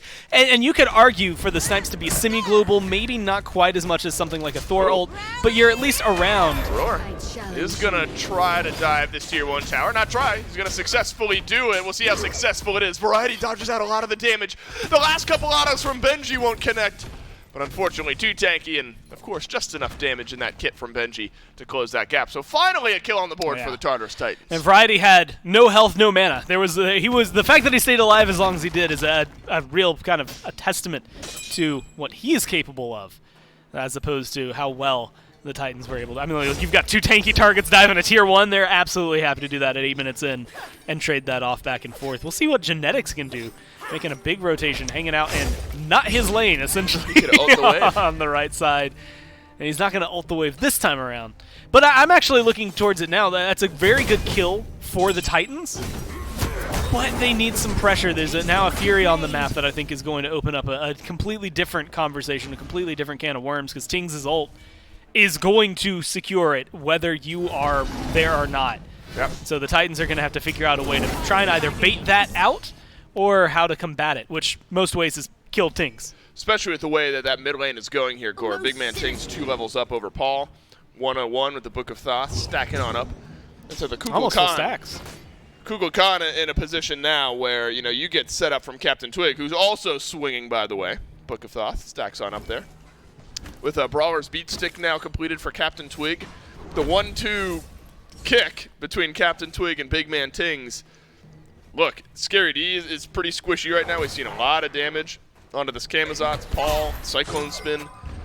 Feels like if the Camelot Kings are able to just identify one target and Big Man Tings is able to hit that ult, these fights are going to be comfortable given the state of the game for the Camelot Kings. Yeah, fully stacked Book of Thoth and now a fully finished off Spear of Desolation. That's a lot of power that is coming out of the mid lane. That is going to be a good chunk of damage, and that's flat pin on the Spear of Desolation. So early game, that's going to hurt a lot more. We'll watch. I wouldn't be surprised if Charon's Coin is either the next item or, I mean, it'd be a little late in the build to go for it towards your, like, I guess, 5th slot here, but still probably on the horizon to get some percent pin in there. Maybe even going for something, I guess, like Obsidian Shard. It's been a while since we've seen that, but still, any sort of pin's good pin. Oh, man, Scary D gets frozen. Oh, and it's another good wall from Genetics. We're going to need a good wall buzzer at this point. You have the, what, the GG button at home? I do. We're going to need a good GG wall button because Genetics is playing so well right now. These walls have just connected.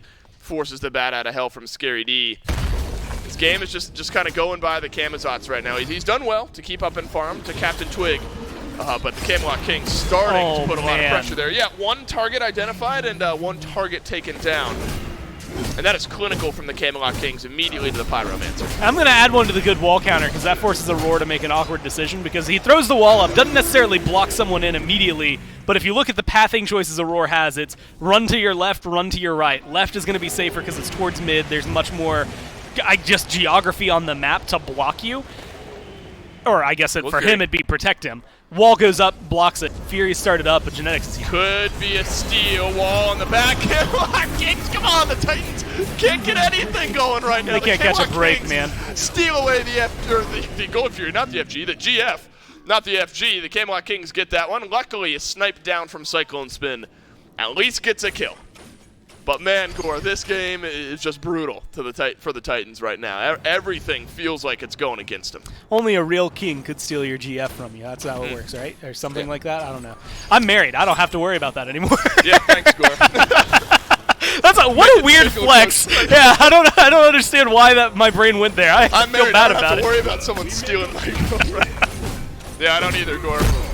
You know, we're not going to get too far down here. Luckily, Cyclone's been getting ganked. He's going to bail me out of this one. It's Captain Twig at 4-0-2. Oh, so Cyclone Spin gets a kill. I didn't have a way out. I know, we were going to spiral there for a moment.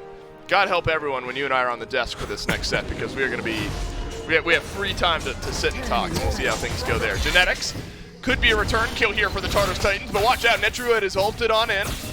Bad out of hell from Scary D, plucks down some damage. But that's it, and Genetics lives on just fine. Genetics has been doing a really good job. It's one of those things, Ymir, I don't know if in my mind I would qualify him as a direct counter to Athena, but it feels like he kind of does the things you want. I mean, you throw up a wall, hey, good luck making your taunt matter here. Either I just walled off your teammates or I walled you off during your dash. But he's cut Aurora's dash in a freeze a few times here as well, and those have just been amazing pickups for them.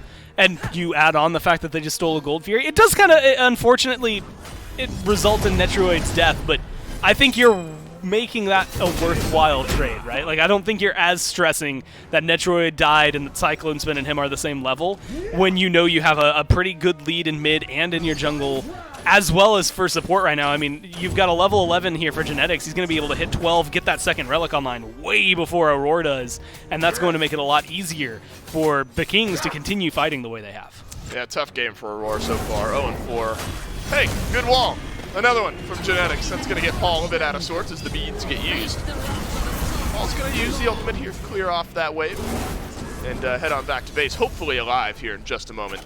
Scary D, you know, he's been around, and I think the criticism we had for the Titans in Game 2. Hey, good wall from Genetics onto Aurora.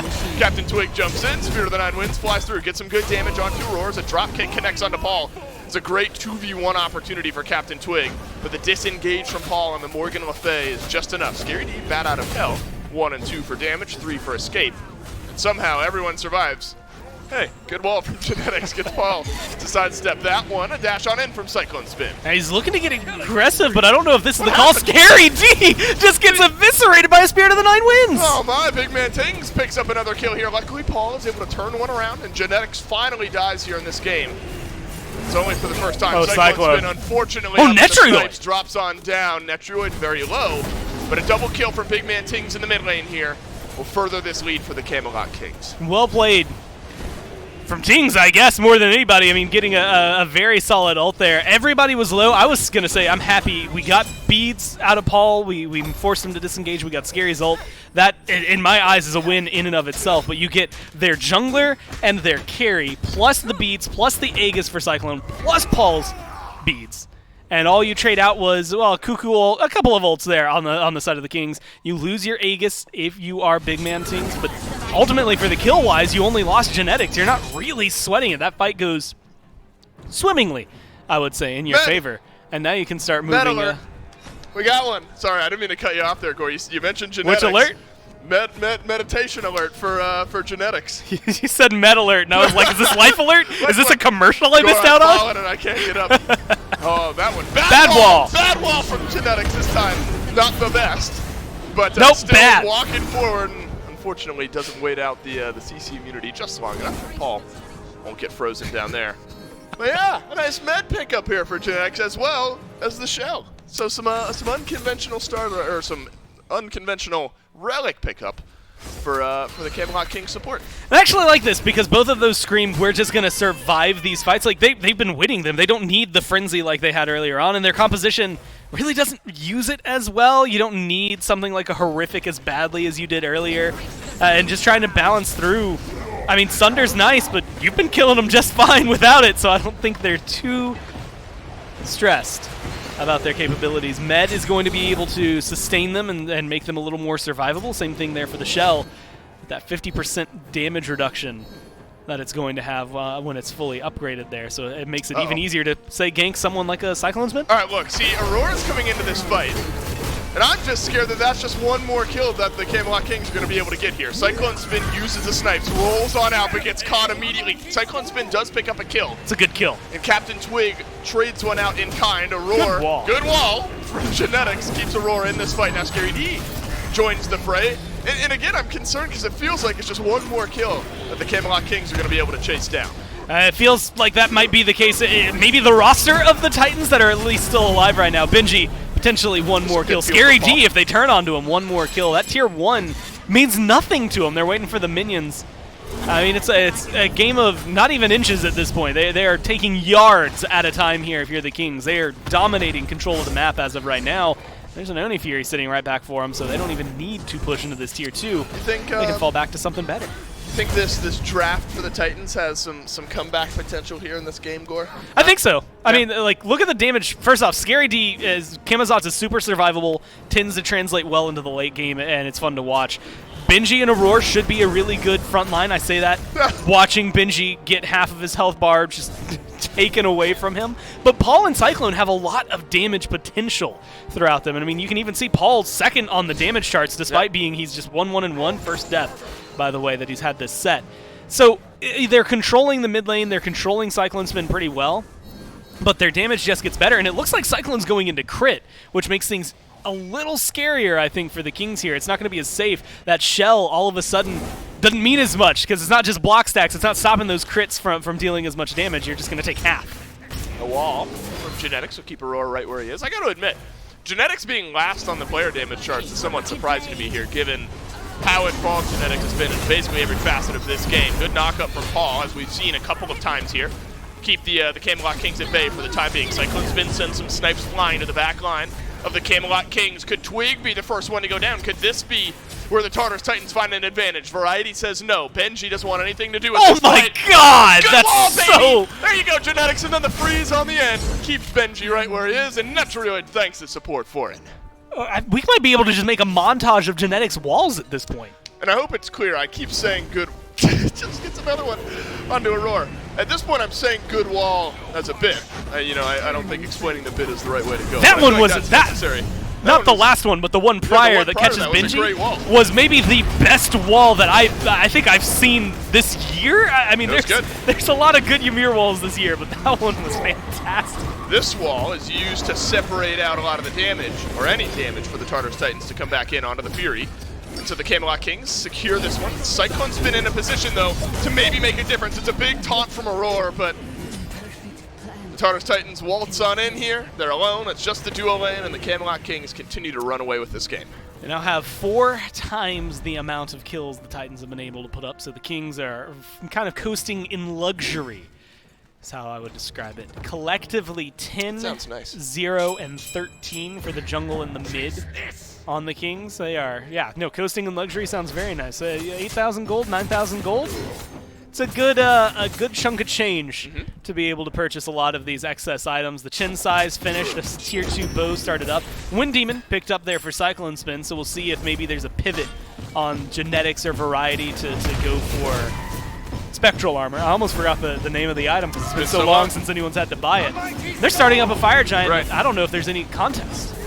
The way we sometimes see teams get back into games like this is stealing away the FG. So that's got to be something that the Camelot Kings are aware of here. The Fire Giant is going to get secured by one of the best secures in the game, and probably the best secure in this individual game, Spear to the 9 Winds. Now the chase down begins, and the retreat is successful for the Tartarus Titans. So you're on Phoenix defense mode here, Gore. These tier 2 towers fall quickly, and the Tartarus Titans got to hope 20 minutes in they've got something to say about these Phoenixes going down. Intoxicate. It's another good ult for trying to secure objectives like that one. Yeah, if we wanted to add one to the list. Yeah, imagine. And it's maybe necessary here because, look, Aurora dashes in, and he's lucky that the rest of the Kings back off. Yeah, but now the rest of the Kings go back in. Once Captain Twig is here. Bat out of health, swoops on through the back line. A couple snipes from Cyclone Spin will tick down some damage. Jeez.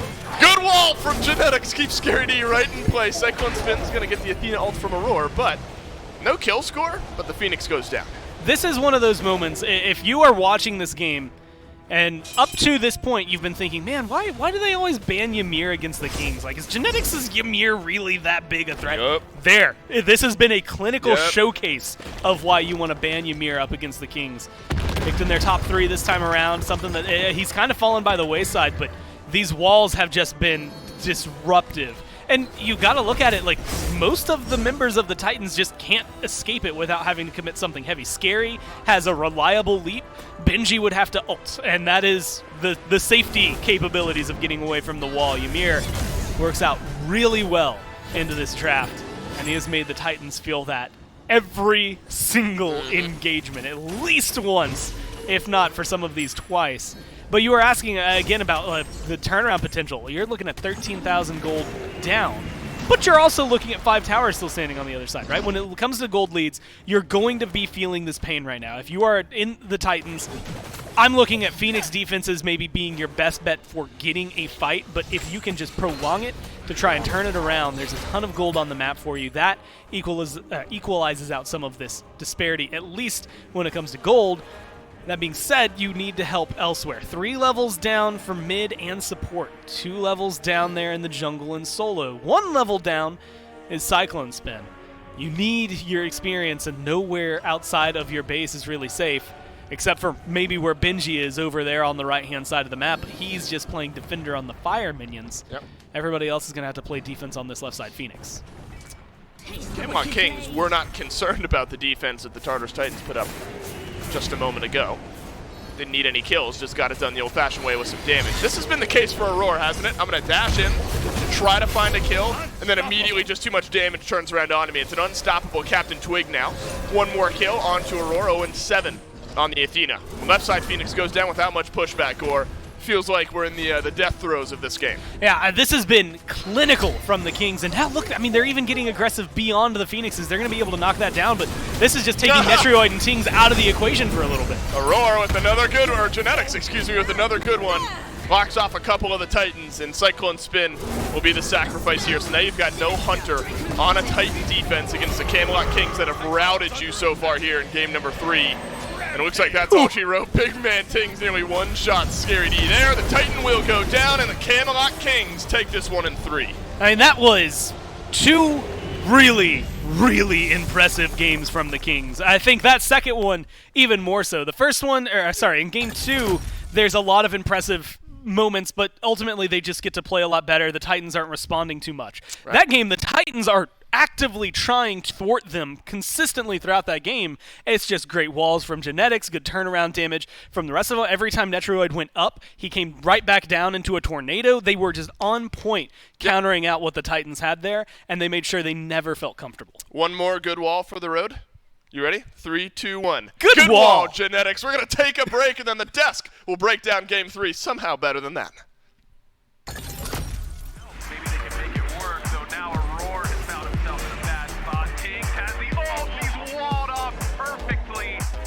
Genetics.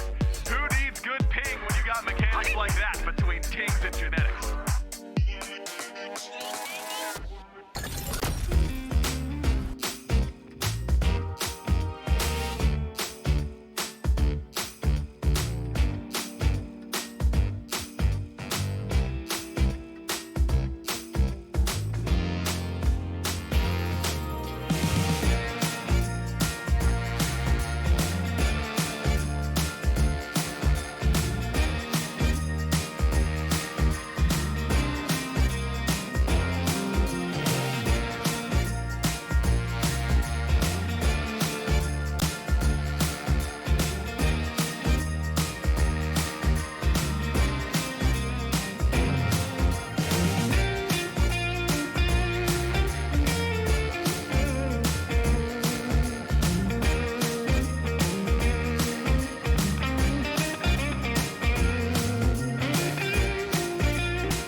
And welcome back to the desk here with the Kings victory. And maybe the only thing nicer than a good wall coming out of your support is a good shirt or a good hoodie that you can purchase for yourself for the SMITE Pro League at shop.smiteproleague.com. You too can pick up yourself a nice hoodie, a nice shirt, or any other merchandise as well. They've got some really sick hats on there as well. Thank you to our title merch sponsor for this one, Inside Apparel, for bringing you the opportunity to purchase some of this nice gear. But I think they said it best, and it's probably the only way that we can really break this down is good walls. Good walls. I just think the Kings came away with a significantly better draft in Game 3 in comparison to what the Titans had. And when you win in the drafting phase, and then you can go out and you can execute on the game plan, you're going to win in situations like this where it ends up looking pretty easy. I just think that the Athena pick for Aurora got abused heavily, as expected, up against the Ymir. The Ymir pick was so good for genetics, and Captain Twig played very well, Variety played very well, and that just freed up a lot of space for Big Man and for Netrioid. Not only good walls, but also good objective steals onto that one. You did see a Gold Fury taken away there by Genetics and Netroid teaming up onto that one. Big Man Tings with some big ultimates in that game as well. We saw the one previously onto the Athena, and then we see some of the more ones used for securing objectives like the Fire Giant down at the back end. And overall, just good play from Twig on the over-under on, I believe, 7 kills or so to end out the game on that Gilgamesh. Yeah, he played very, very well in this game and really just made it difficult for anyone to move anywhere at any point, because between Genetics and his zone control and Twig and his zone control, no one was going anywhere, and Twig was able to finish off a lot of those kills. 8-0-7, certainly a good bounce-back week for him after a very difficult week number 4. His week 5 turned it around, to say the least. He looked a lot better this week. Yeah, definitely a strong performance out of Captain Twig this time around for the Camelot Kings, bringing themselves a 2-1 victory. They had a 2-1 against the Oni Warriors previously earlier in the week. Now they get a 2-1 over the Tartarus Titans. So a little bit shy in that first game, but they started ramping up Game 2. And Game 3, it was a lot of the same, though they did give up a couple of kills this time around. I believe 4 or 5 kills went the way of the Titans onto that one. But Camelot Kings definitely looking very strong in this last set. Definitely. I mean, Game 1, I was a little bit worried, but more so impressed with the way that the Titans played. I think that they really had a good draft that ended up working out. The Kings made the necessary adjustments, picked and banned much better Games 2 and 3, and then executed much better. This is a top team in the league. There's no doubt about it. For sure, onto that one. Well, speaking of the Camelot Kings, we got one of the Kings standing by, the king of the solo lane for these guys. Variety here for an interview to kind of talk about that one. Variety, big win for you guys onto that one. You move yourselves up into the standings. You get another shot against the Titans, taking them down. Took you a little bit longer this time. I just got to know, going through like Genetics mind on season. I know, we got you onto here, but like, what does he say when people just ban like 3-4 gods against him every time? Does he just start cackling? Nah, he's the opposite. He gets he complains about ping, and then when people triple ban him and then they'll double ban him in the second phase, he loses it. The mental's gone. So when he finally gets into, Game 3 and he's finally able to get his hands on Ymir, was that like a Ymir's open, please God, lock this in for me so I don't lose this opportunity? I'm not too sure. I feel Sam, when he gets his picks, he's just, he's very comfortable on the gods that get banned away from him, like the Ymir. So and obviously Ymir's not always the best god to pick because there's some comps which just rail him I don't know. I don't want to say, but yeah, there's just some comps which he's not good into, and obviously being able to third pick it before the bans enabled us to see the majority of their comp and see what that Ymir is a good pick it, and if there's anything that stops Ymir from being good, we can ban out. Well, it looked certainly confident in this one. I mean, some very sick walls by Genetics onto that one, and some very sick gameplay out of you guys into your set. On the end of it, I mean, you guys just played lights out today. It took you a little bit into that first set. And coming out of game number 1 for that one, what was the kind of mental reset to get you guys ready to just kind of slam it in game 2 and 3? The mental reset, it was more of we need more benevolences. Or Benevioli, sorry. Benevioli. And, yeah. So, I mean, I refuse to build that item. I will not build that item, even if it's OP. I seen Nika tweet about it, saying that you have to work hard for your money, but he fell to capitalism, so I'm holding out strong. I'm the last one standing. So he's not on the Benevioli is the Formioli. That's not for you onto that one. Well, congratulations on your set and your victory today, Variety, and good luck in your next games. Cheers, thank you. Well, there you have it. Benevioli is not the answer to this Formioli for the Camelot Kings. Not for Variety. My man staying strong. You know, working with he's really fighting for the proletariat out there. You know, not messing with all this bourgeoisie benevolence nonsense. And with that one, they were able to come to a 2-1 victory on top of it. And we do take a look into the standings now with that game going through. Camelot Kings still hold that second seed for themselves at 6-2. Unfortunately for the Titans, they fall down into 6th seed now, tying up there with the Oni Warriors as far as that goes. And win-loss-wise, 3-5 onto them, but the Oni Warriors getting that one win on them previously, that does put them up ahead onto it. We do look ahead into the schedule for the rest of the day, and for what we saw for the rest of the week, we do still have one more game available for you guys today. Atlantis Leviathans and the Solar Scarabs, our final set of the week here for the SPL. Zapman going up against Inbound and his old boys as of a week ago. So really interesting matchup there. We'll see how Scream's able to do his second set as a Solar Scarabs jungler. Stewart up against Zapman. Definitely going to be a bit of a battle for the ADCs of these two teams. I'm sure Zap's going to have some fun playing up against his former teammates. Yeah, it's always kind of that fun little re-rivalry. It's like, all right, guys, I left this team. Then you come back and you're like, all right, I'm going to show you why I left this team, why I got onto another team, and really see if he can kind of bring the heat back to them. But before we get to that, we are going to take it to a break. And then after all that, we'll come back to you guys right with the action for the Leviathans and the Scares. We'll be back in a moment.